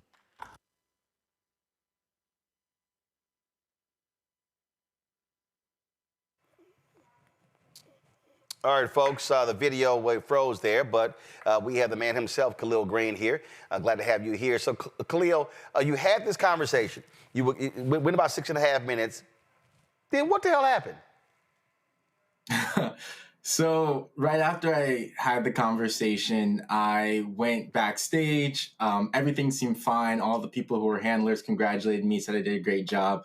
Went to go talk to my friends. They were telling me I did a great job as well. I was feeling great. In the middle of a conversation with my friends, like these 2 or 3 guards, men over 6 foot tall, very much over 6 foot tall, came up and said, "You have to come with us," looking at me. They took me to a secluded part of the venue, and basically there they said that I would have to have my badge removed. I brought the badge with me here. You can see what it looks like. This badge is what you need to be in the conference venue. And they said that they would have to escort me out of the building because of the speech and allegedly the magazines that were distributed during it. So they took me away, they walked me out of the building and left me there with no badge, saying that I couldn't get in. That's crazy. It absolutely is. It absolutely is. And while you're there, are you trying to reach organizers and say, hey, what the hell is going on? Yeah, I mean, from there, I can tell the rest of the story. I basically was talking to some of my friends. I immediately texted them. They came out to meet me. I texted some of the people that were there who were part of this project that created the magazine and were working to distribute it during the event. And everyone was really shocked at first. I mean, I was invited there as a speaker. I got the honor of being one of Forbes 30 Under 30 honorees, which is something that is very coveted, very prestigious. And to treat someone who's a speaker, I mean, I'm sure you've spoken at colleges or universities. All the time. Usually you get the utmost, absolutely, you get the utmost treatment when you're there. So to be escorted out for hours after, I got no communication from anyone at Forbes until the point where I went public with it and then messaged people who I know who worked at the company saying that this was completely unacceptable. Why haven't I been reached out to? Thereafter, they set up a meeting with me for the next day. But that entire first day after it happened, I was in shock. And it was just something that I could have never imagined would come about after speaking on a stage for a company. And then all of a sudden, they apologized. Yeah, so during the meeting the next day, I laid out all of my concerns. They tried to explain what went wrong. So from their perspective, they said that they didn't agree with the magazine distribution, that it wasn't cleared. I poke holes in that in an article that I wrote in my newsletter. First and foremost being that there was no process to clear anything. I was told I had free creative reign. Mind you, this wasn't a paid speaking gig where I signed a contract and had to review anything. They said that we're bringing you because they like my ideas and they want to give me full creative control to give a TED-style presentation on the topic of my choice, which I did. I think that they probably got cold feet around the political messaging of it all, and that's what probably prompted them to get scared about it. And then they later on said that they did direct security to take away people's magazines, but they did not direct security to remove me from the premises, that was a decision made by the security contractors on their own, and that they had no idea that it happened. And when I asked them who made this decision, how could security contractors that you hired go rogue all of a sudden to remove me, they said that they didn't know and that they were still investigating. Until this day, I don't have an answer, but I mean, at least I was able to make lemonade out of lemons and use the moment to uplift the project, which was a magazine commemorating and celebrating and honoring the lives of 30 young people who died to gun violence under the age of 30. What's crazy to me is, again, I've spoken all over the world. Security just doesn't decide to do whatever the hell they want to do on their own. Somebody directs them to do something. Yeah, I mean, it's a huge question mark. I'm not in this moment still in the process of investigating. At this point, it's in the past in terms of, not that it doesn't affect me and that I don't want to know what happened, but I've been able to use the momentum to bring awareness to the project. That's what matters to me most. It's done and over with.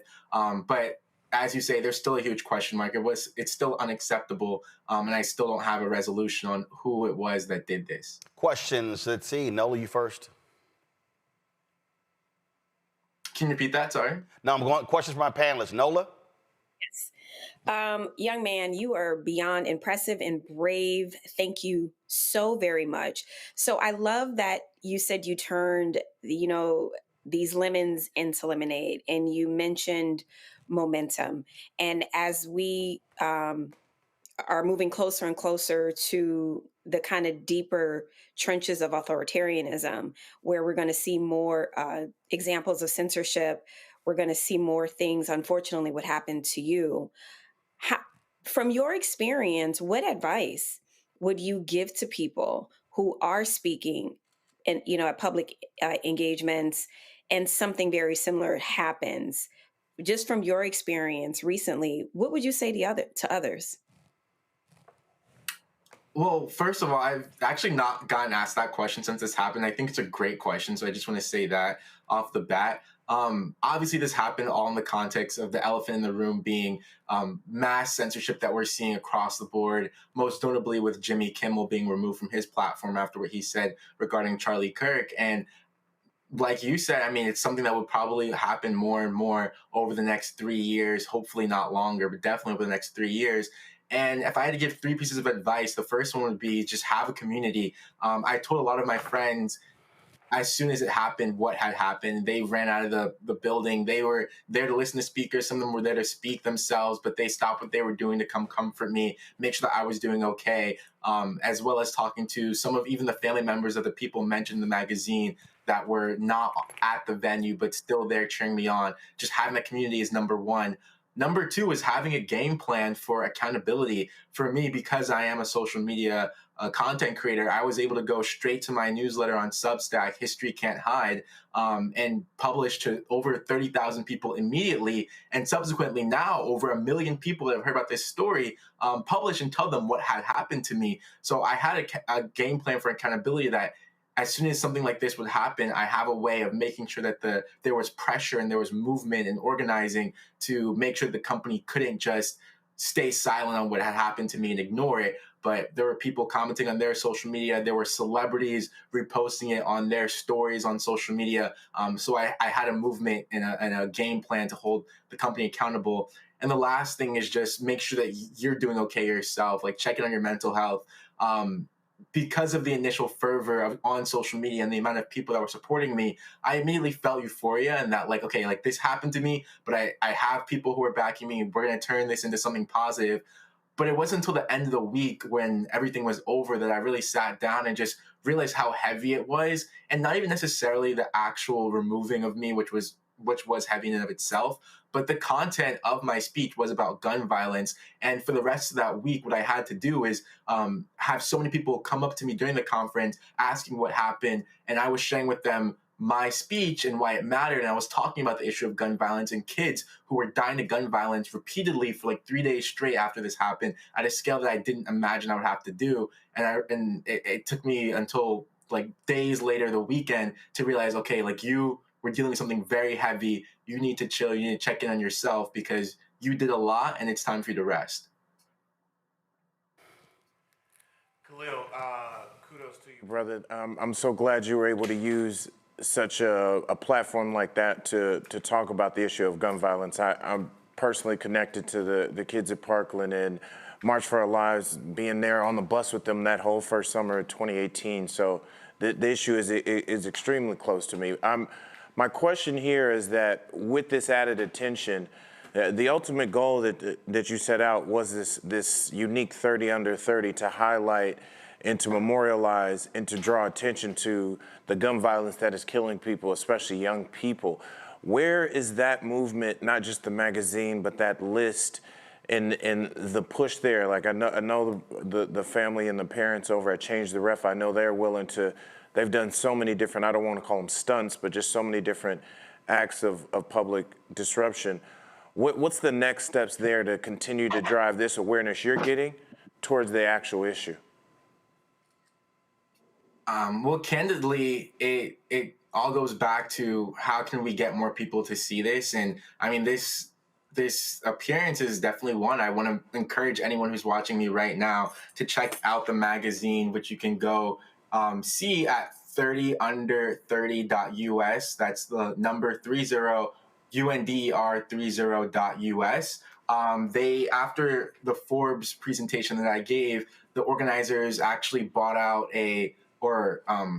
rented out a billboard on Times Square in order to project this and have people there see it. They posted that on social media. I believe there was a conference down in Florida with a lot of the family members of those who are in this magazine talking about the project. And because it was only announced a week ago, I mean, the embargo for journalists to even talk about it was after I gave my speech. So my speech was the first time that this project was announced publicly, and that was only about a week ago. So we're still in full force trying to make sure that people see this and make sure people realize that even though we're talking about gun violence as it relates to young people, so much of the media coverage has focused around school shootings, oftentimes in suburban communities. But within the magazine, you'll see so many stories of gun violence as it relates to gang violence and suicide, and just people being caught in the crossfires of senseless domestic violence. There's so many ways in which gun violence affects people. So the best thing that we can do, like, we can't just say there's one solution because it shows up in so many different ways. The best thing we could do right now is say, check out the stories. And within the magazine, there are also organizations and solutions that are laid out for all the different ways in which gun violence can affect someone. What's the magazine again? So it's 30 under 30. Yeah, it's about what? Let's see, 30 under 30.us? .us, yep. And it has the stories of all right, folks, so go to my iPad, Anthony. So y'all see right there, 30 under 30.us, you see right there, and then all you have to do is just simply swipe, and then you can actually see all the stories in the magazine, 30 under 30.us. Greg Carr. Thank you, Roland, and thank you, Brother Green. I'm excited to ask you the question I'm about to ask, given that you've had so many experiences. I mean, showing up in Yale to do computer science and then cycling through economics and political science and then finally landing in history. And graduates don't turn down a job at McKinsey, too, not joining the evil empire of consulting class so that you could build your own platform. And please forgive me, because I know you're the first Black person to be student body president at Yale College. So forgive me for evoking the specter of Harvard in this regard, although it might give you an opportunity to get a few gut punches in. Hey. You probably saw the article in the New York Times earlier this week where a faculty committee found that students at Harvard are skipping classes, they're failing to do the reading. So I think 60% of the grades at Harvard are Yale, are A, not Yale, or A, grade inflation is there, but that the classroom culture is being driven now by inattention, lack of focus, and really zeroing in on devices.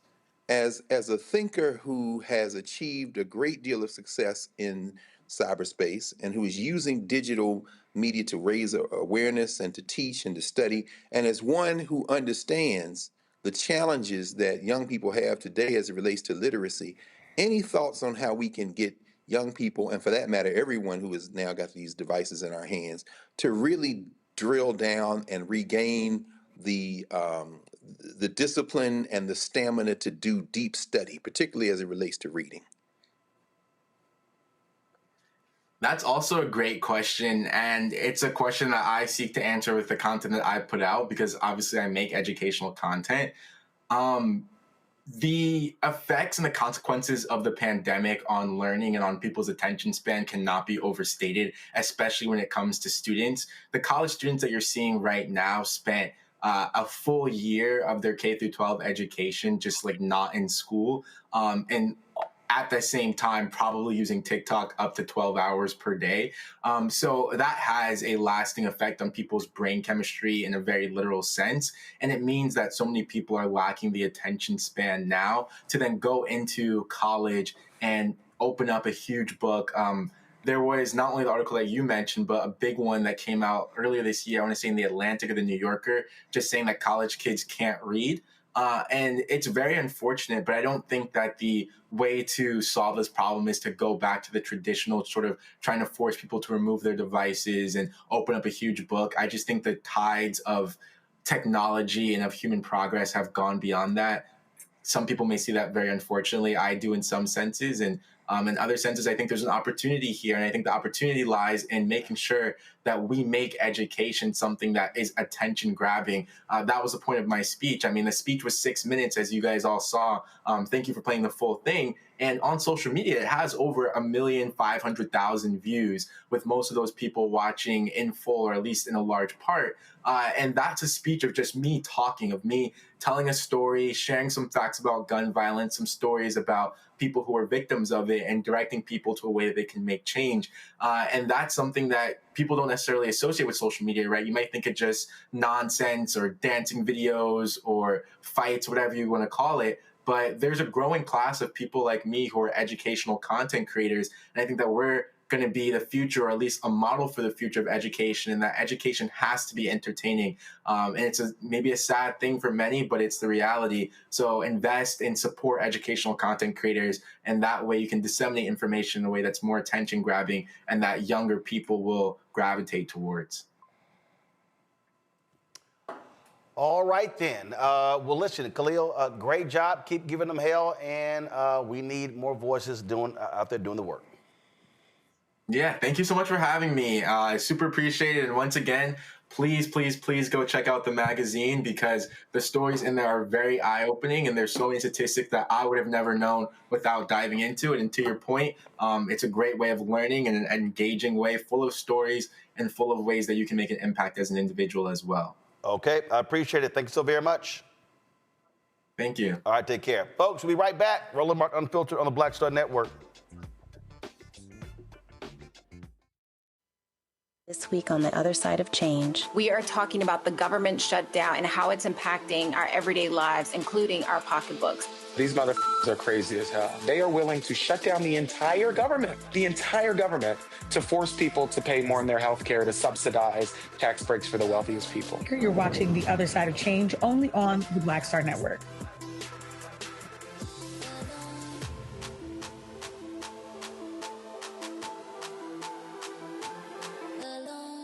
Hey, I'm Tasha Cobbs, and you are watching Roland Martin Unfiltered. But I need a little filter. I need something. Blow me out. Make me look 35.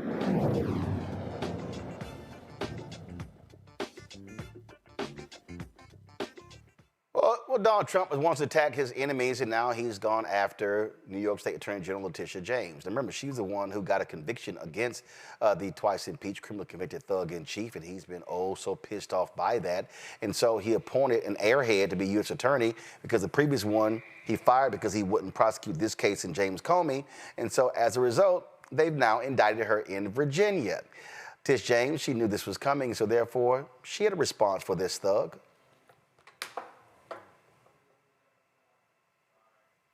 This is nothing more than a continuation of the president's desperate weaponization of our justice system. He is forcing federal law enforcement agencies to do his bidding, all because I did my job as the New York State Attorney General. These charges are baseless, and the president's own public statements make clear that his only goal is political retribution at any cost. The president's actions are a grave violation of our constitutional order and have drawn sharp criticism from members of both parties. His decision to fire a United States attorney who refused to bring charges against me and replace them with someone who is blindly loyal not to the law, but to the president, is antithetical to the bedrock principles of our country. This is the time for leaders on both sides of the aisle to speak out against this blatant perversion of our system of justice.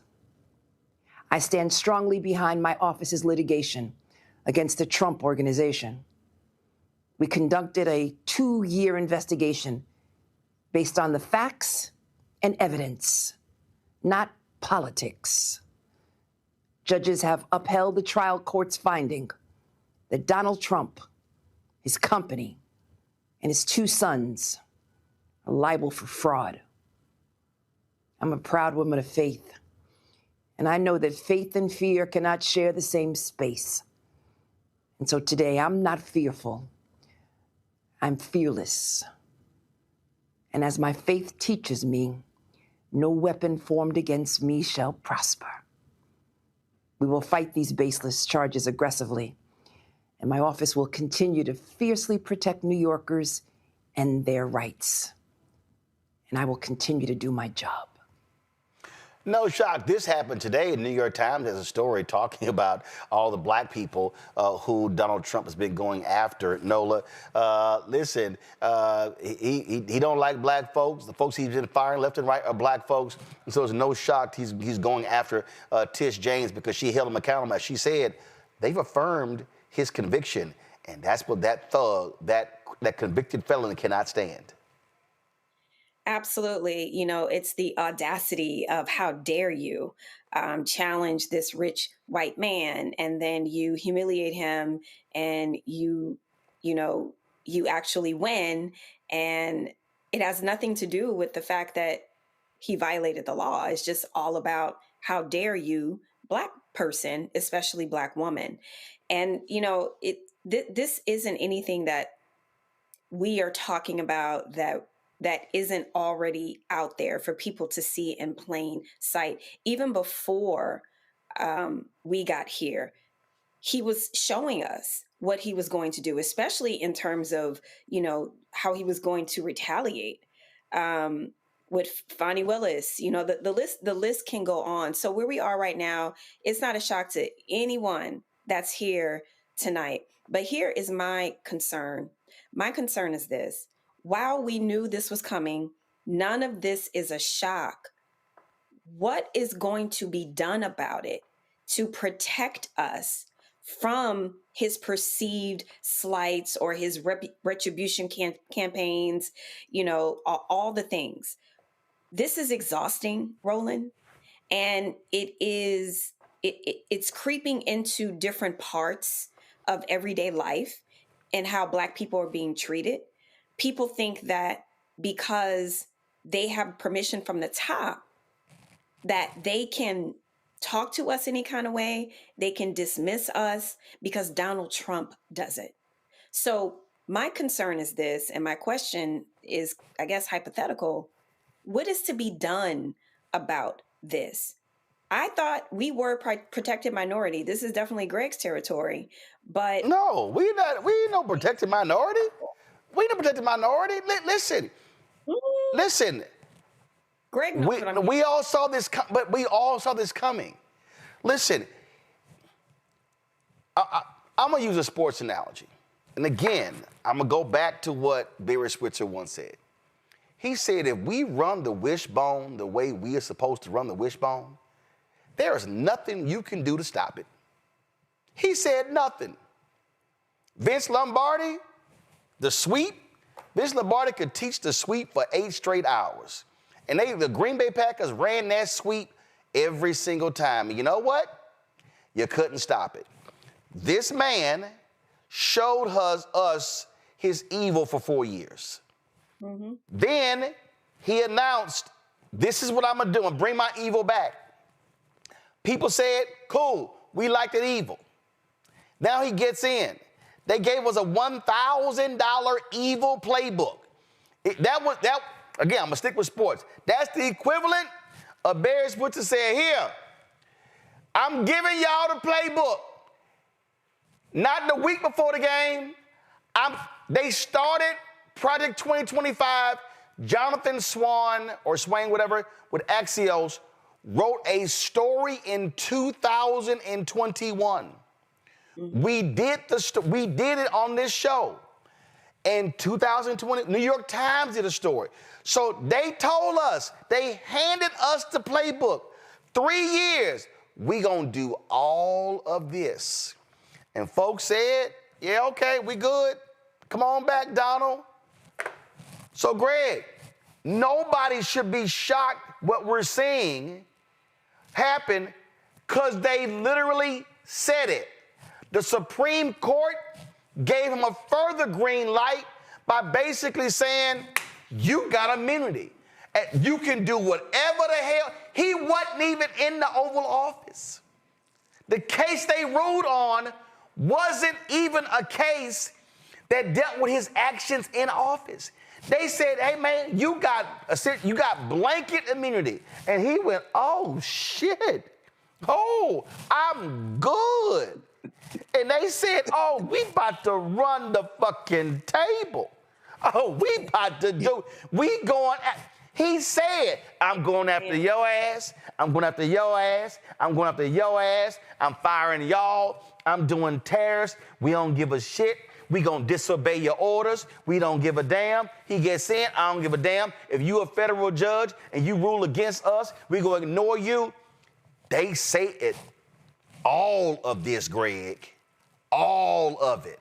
Ain't nothing a shock with what they doing. Well, yeah, I would agree.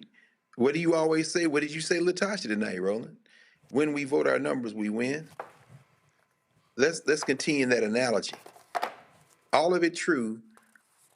And what happens when the people you gave the playbook to, the people you keep running these winning plays against, you drugged them, you disoriented them? I have to disagree with my brother Khalil. Hopefully he'll come to see it, because I suspect the same problem at Harvard is at Yale, students not reading and going to class. I understand using the technology. I embrace using the technology, but nothing, absolutely nothing will ever replace the power of slow accretive study. I'm sorry. But that having been said, after all, he did go to Yale. He didn't go to TikTok University. But the point is that what happens if you give that playbook to people you have, to use Nation of Islam language, hoodwinked, bamboozled, run amok, led astray, then you're not really fighting an opponent that is at full strength. You're giving the playbook to an opponent who is disoriented and weakened, plus we consuming whatever garbage they feeding us. Now, what would happen if you gave that same playbook, using your observation that when we vote, we win, when we organize, we win, and LaTosha said the same thing in clip. What happens if you give that same playbook to your opponent who is at full strength? Well, at that point, we don't even want to see your plays, because we're going to roll over you like sea. And I think, you know what I'm saying? So they are under the illusion that they have strength. And in fact, let me take that back, Roland. And they're not under that illusion anymore. That's why you see Bozo surrounded by his sycophants like he did today, saying, we're bringing back Columbus Day, it's back. And they all start clapping. And little Marco, who has embarrassed himself, the cock rooster, Pete Hegseth, the little runt rooster, DEI hire, they are scared now because they're realizing that the medicine and the drugging that they've been giving us over this last couple of generations is wearing off. And so as a result, there's no play they can run that can defeat us. And this Tis James example is another example. Comey is getting ready to eat their lunch. Yep. Comey's going to eat their lunch. And so is she. And I read the complaint. I see what they did, little hoodwink thing about mortgage fraud and bank fraud. First of all, and you probably saw this article, Roland, it was in Newsweek. Nick Ackerman, who is a former Watergate attorney, and it was Mandy Tahiri writing, she told Newsweek earlier this week, before the Comey arrangement, that Lindsay Halligan may be playing a very dangerous game with regard to her law license. Yep. This former insurance lawyer who is one of Donald Trump's spokesmodels. I'll keep the blue language. I mean, there's another word I would think that may begin with an H and end with an S, a four-letter word, HOES. How many? That's 4 letters. Anyway, one of his spokesmodel lawyers, he likes them, but she playing with her law license by filing cases that have no legal basis to be filed with regard to Tish James, when you look at this indictment, Yeah, here's the article you're talking what you about, see Greg. is It's right here. yes, sir. There it is, right there. There it is. She could lose her law license. See, they playing nasty games here. And see, so thank you, Roland. I know you. I know they you've so seen it. stupid. Guess who lost his law license? Rudy Giuliani. Sidney Powell. No question. It's a whole bunch of folks who were defending Trump with them lies in 2020. They ain't got no law license today. So you a dumbass for running behind his ass. And guess what? He can't pardon you. He can't pardon you to keep your license. No question. And you saw what happened earlier in the week when Stephen Miller got so hyped up on his own juice that he out there saying, and the president has plenary powers. And then you saw somebody over the camera like, and so, Stephen, yeah. See, you got loose nuts running around thinking they got a better team than they have. But remember, Roland, you remember this. Remember when Bear Bryant and the University of Alabama played Southern California, and Randall Cunningham's brother, Sam Bam Cunningham, ran all over their segregated asses, and Bear Bryant was like, shit. Bear Bryant sent for Sam Cunningham, the black running back at USC, and Cunningham writes about this. Sam Cunningham, Randall Cunningham's brother, brings him to the Alabama football locker and says to him in front of all these white players, this is what a football player looks like. And now you go to the University of Alabama and they got a team of black people and they act as if somehow they were a superior team then and now. No, we weren't playing at strength. When you bring us in, we beat you. Now, when it comes to Tish James, it's not at all clear the details of this. Was she getting this second house for her niece? That's what it looks like it might have been. But what is clear is this. You have someone in her office, in the attorney office in Virginia, the federal attorney's office, who prepared a report for Halligan, and she was preparing to share this report with Halligan. There's been all this turmoil to say there's no probable cause. Her name was Elizabeth Usey. Elizabeth Usey had determined there's no probable cause. Right. Then, you remember Eric Siebert, who was Halligan's predecessor, was removed because he would not bring charges against Comey and James. Maya Song, who was one of his top deputies, was also fired. No lying prosecutor would put their name on this. She had to do it. Not gonna touch it. No U.S. attorney goes into court, goes before a grand jury presenting the case themselves. They were like, nah, baby, we ain't touching this. This on you. We ain't touching this. It's on you. And you about to lose your license. And so finally, I'll say this, and I hear where you were going, Nola, and I appreciate this. That discrete and insular minorities language we use, that protected class language, comes from a footnote in the famous Caroline Products case in the 1930s, where they say these are the protected classes. It was an afterthought, really, from the court, from the Supreme Court. But I say it in the context of this, and this is what I was asking LaTosha. It is at moments like this in American history that black people get super creative and explode this thing. I'm saying now it's time for us to go back to what we maybe veered away from in the 1950s and 60s. We put all our legal battles in the basket of equal protection, all our in the area of there's a norm that we're trying to become a part of, when in fact there is a case to be made that what white people are doing now is trying to create themselves as a protected class. It's a novel legal theory, but if we begin pursuing that, particularly as the demographics change, I'm telling y'all, the federal Constitution, what did Malcolm X say? There's no new law.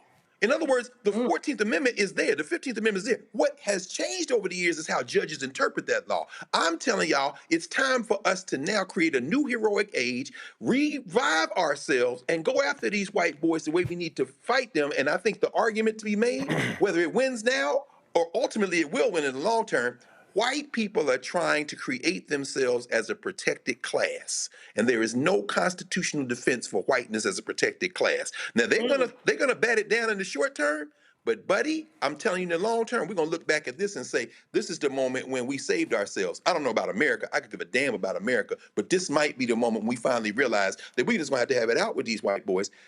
And I think at that point, they can run whatever play they want. We're going to roll over them like the sea. And Cameron, that's why in 2009, when I saw it, I literally saw it, and I said point blank what we're facing. And I said, I'm standing at CNN. John Avlon and I are about to go on the air. He's now in Congress. I said, John, we are living right now in the beginning stages of white minority resistance. And he was like, huh? I said, I'm telling you, John, it's right here. And on the show, in speeches, I was saying this in 2009, 2010, 2011, 2012, 2013, on and on and on. Wrote the book in 2020, dropped it in 2022. And I kept telling people, because what we are seeing, you got white folks, certain white folks in this country, they are angry about, again, Civil Rights Act of 64, Voting Rights Act of 65, Fair Housing Act of 68. They're angry about that. They were pissed off with the third Reconstruction that came along with the death of George Floyd, because they were pissed off with these companies that were talking about 50, 60, 70, 100 billion dollars going to black interests. The Black Lives Matter movement was the first movement in American history where black people were centered, that a majority of Americans agreed with. These white folks said, oh, hell no, we can't have this. You had these white kids who were learning the real history, not that history crap. So they said, no, we got to take the books out. No, we can't have Toni Morrison. We can't have Ta-Nehisi Coates. We can't have Lerone Bennett. We can't have all these other books now in these libraries. No. So what did they do? Went after the books. What did they do? They attacked Black Lives Matter. In 2021, attacked them viciously. 2022, it was critical race theory, which if you didn't go to law school, you didn't know what the hell that was, but they understood. And Christopher Rufo literally put it in a tweet. We want to group everything that's black under the CRT banner. It don't even matter. 2023, it was woke. 2024, it was DEI. Because what their whole deal is about, oh no, we're losing out. We're losing things in this country. That's all they're doing. And so what Greg is laying out is absolutely right. What they are trying to say is, woe is, they're using the 1866 Civil Rights Act, filing lawsuits saying these things are discriminatory against white people. That's literally what Ed Blum is doing, saying, oh, this discriminates against us.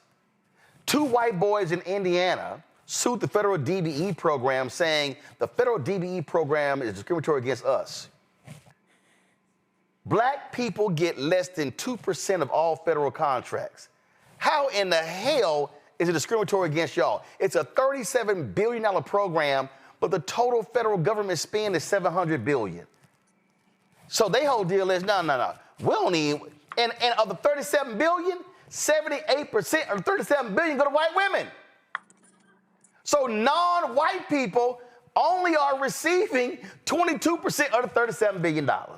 These white folks like, we want it all. And to Greg's point, they're trying to say, oh, we are now discriminated against. We are now being harmed. We are now being hurt. You're right on point, Roland. I think the thing that we have to realize is that with Letitia James, with so many of these other folks that are across the agencies that are being taken out, we've seen the 300,000 plus black women who've lost their jobs. They are trying to, and everything that they're doing is getting challenged in court. I would say some of them are winning, some of them are losing. It doesn't matter. This is an all-out, to use your sports analogy, this is an all-out blitz, followed by an all-out blitz, followed by an all-out blitz, followed by an all-out blitz and a sack. To the point that what the courts may uphold, there might be a few of those things, but we don't. It's the first front line. It's not the retraction. It's not the apology. They don't care about that. They're throwing as many things at the wall, and it's been said by so many people. To your point, the Stephen Millers of the world, Trump, like you said, Trump gave us the playbook. He spent 4 years on TV, social media, everywhere he could to say, hey, I'm coming after these people. He's like, hey, I'm turning my Justice Department into a vendetta department. Made it hyper clear until you made it also the good point that all those lawyers that are worth their weight that understand, hey, I need to have a job whenever this Trump stuff is over, so I can't lose my law license. I'm not about to put my name on this. All right, gone, you're fired. All right, anybody who's just, hey, I might have made a promise to Donald Trump. Maybe they think this is how they gain favor. This is how they think they're getting part of his multi-billion-dollar scheme to rip off America. And maybe I'll get a few dollars off of that. I'll put my name on something like this. But they're coming for our top people. And then that's why he went after the law firms. He said, I'm going to attack your money. See, that's what people don't understand. this is what it drives me crazy, Greg, people don't get. There's only one federal agency that shares a lawn with the White House. Y'all, one. One. Treasury. Y'all need to understand, the White House, power. Treasury, money. Power, money, money, power. So Donald Trump knew, this is how I can bring all of my perceived enemies to their knees, to make them bend over, to make them blow me, to make them kiss my ass, lick my toes, kiss my ring. I'm gonna go after your money. So what did he do with the law firms? I'm taking your security clearance. Oh, now you can't represent these clients. Now you can't represent these cases. Y'all, do y'all understand if you're in a law firm, you know what the most important thing? Not one client, not somebody paying who's trying, no. Billable hours. It's those, no, I ain't billable hours. It's the access. It's the retainer fees. It's, every month we're getting 100,000, 200,000, 500,000, the retainer fees. So Donald Trump said, I'm gonna attack the money. So all of those law firms said, oh shit, okay, we'll cut a deal. He's like, oh no, part of the deal is you're gonna have to defend my interests. Okay, small firms are the ones that fought back. Major law firms, they bent the knee. So then he said, okay, Columbia, Harvard, I'm going after your research money. I'm gonna sit here, okay, Harvard, it's cool. Y'all can't exist without international students. I'm gonna stop them from coming. Yeah, that's why the schools are. So now, what did Gavin Newsom say? Gavin Newsom said point blank. He said, I dare. He said, I dare. He said, I dare a California school buckle. He said, you think you're gonna lose federal funding? You can't exist without state funding. I dare you to buckle. So he went after the schools. That's what he's doing. So he understood, this is what these evil people understood. Greg, they understood America is a capitalistic system. And people can claim they love freedom. They can claim they love their guns. They can claim they love freedom of speech. But ain't nothing Americans, especially white Americans, care more about than money. And right now, there are progressive billionaires who are scared. Bezos got FU money. The owners of Google, FU money. Zuckerberg, FU money. But Trump said, I can go after your money. So Bezos, I could sit here and lean on the Postal Service and jack up the fees. So guess what then happens? Guess what then happens, Jeff? When you send one of these packages, I'm a triple, quadruple the price. I'm gonna mess with your stock price. All of them. So he went after the money. And that's how he got them to bend the knee. Because America, it's about the money, Greg.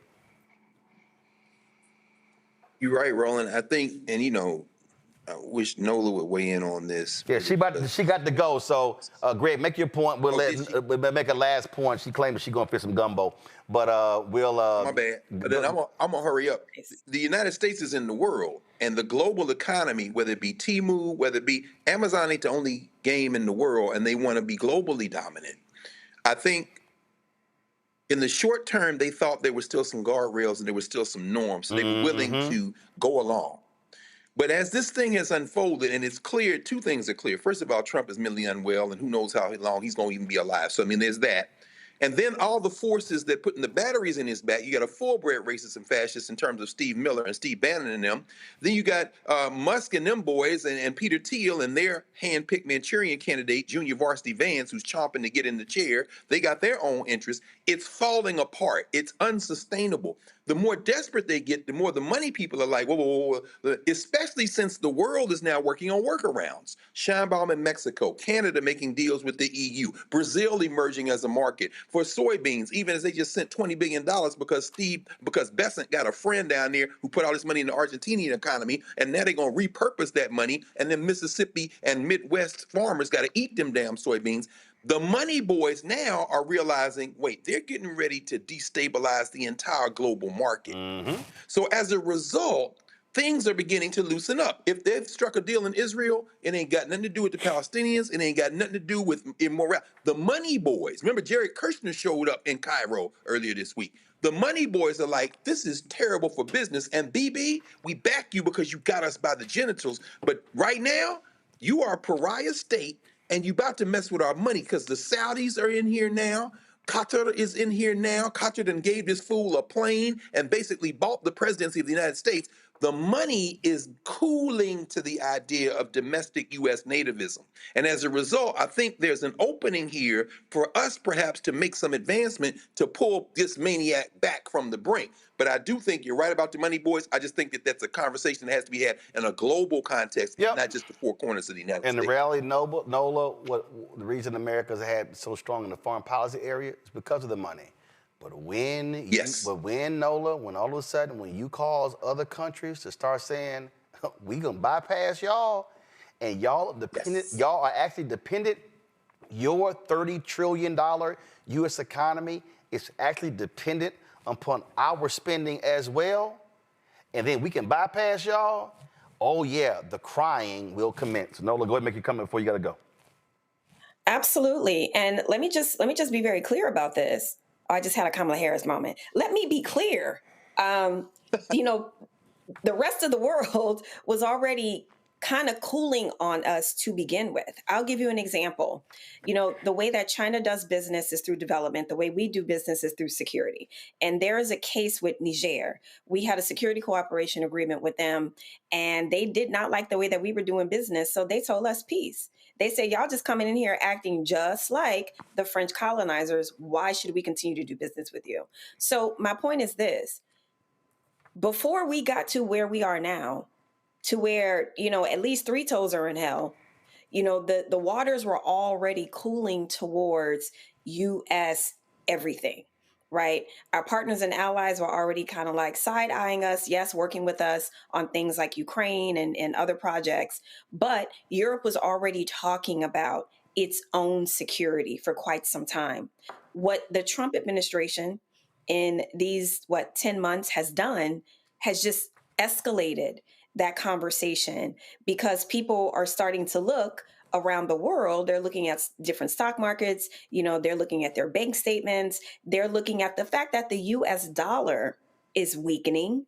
Let me say that again. The U.S. dollar is weakening. I remember as a very, very, very, very young undergrad where everyone was worried because, you know, the EU had its own currency, and they were proclaiming that the EU was our enemy because they wanted to replace the American dollar. Well, here we are, America, we're doing it ourselves. We're doing it to our own currency, right? We are devaluing everything.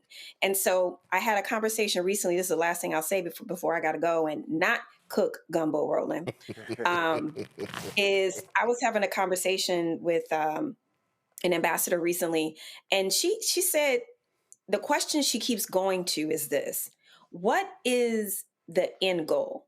Like, you know, they came in saying they wanted to affect all this change, all the BS that they said, all the things, right? But everything is an absolute disaster. They do not know how to govern. We've been saying that. We warned people about that. What is the end goal in all of this chaos? Where are we going with this by completely destroying our reputation around the world? No, but that is the end goal. That's the end goal. What the end goal is? The end goal is to completely destroy so many facets of the government that they lose in 2028. You can't even put things back in 4 years. So that's the whole design. Listen, these Silicon Valley boys, they want no regulation. So their whole deal is, we want to destroy as much as we can. So essentially, what they want to do to America is what Bibi did to Gaza. I'm gonna blow everything up. And then y'all figure out what y'all gonna do afterwards, because that's what they want. To Greg's point, go to my iPad. Big investors await windfall from Trump's Argentina bailout. Where are all the conservatives who said stop spending money on foreign governments? It's amazing how quiet they are. That's $20 billion. So that's all. We know what this game is. But the bottom line is this here. What we have to do, and again, what LaTosha say, the way you stop this evil, you can actually vote them out. You can be Elon Musk, and you can have 45 billion, whatever. You can own Twitter. You can do whatever. But guess what? You only get one vote. We can throw these assholes out. We can actually disrupt the system. We can shut all that down. Not gonna do it if we stay on that couch. Nola, I appreciate it. Greg, I appreciate it. Cameron, I appreciate you on the show as well. Y'all, listen. I'm trying to tell y'all, as we were sitting there doing the show, if y'all think I'm lying, Anthony, you can go to a wide shot.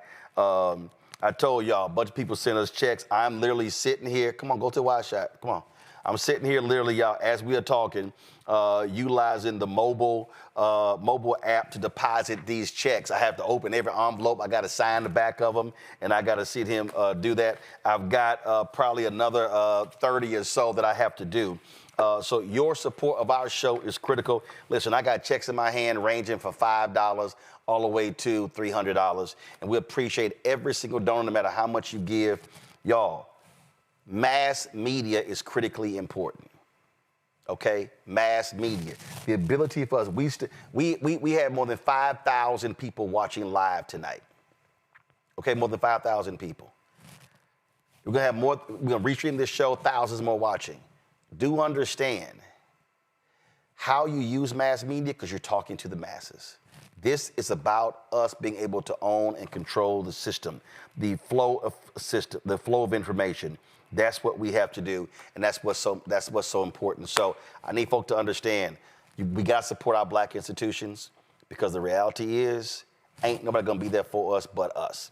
So if you want to support Roland Martin Unfiltered, the Black Star Network, we want to hit our goal. Stripe, use the Cash App, use the Stripe QR code. You see it right here. That's for credit cards as well. PayPal, R Martin Unfiltered, Venmo, RM Unfiltered, Zelle. Roland at RolandSMartin.com, Roland at RolandMartinUnfiltered.com. Checks and money order, make it payable to Roland Martin Unfiltered, P.O. Box 57196, Washington, D.C., 2003 7-0196.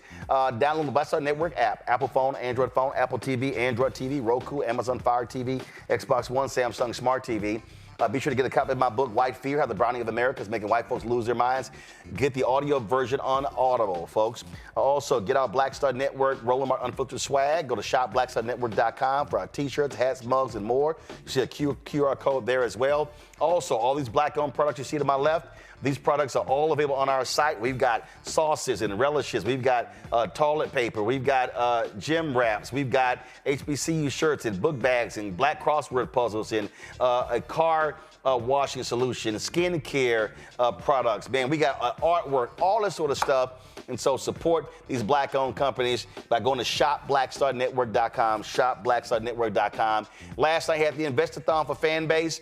They've already raised $13.3 million. The goal is now to get to $17 million. If you want to support Fanbase, first of all, download the app Fanbase. And if you want to invest, go to startengine.com/Fanbase. Folks, that's it. I'll see y'all tomorrow right here, Roland Martin Unfiltered on the Black Star Network.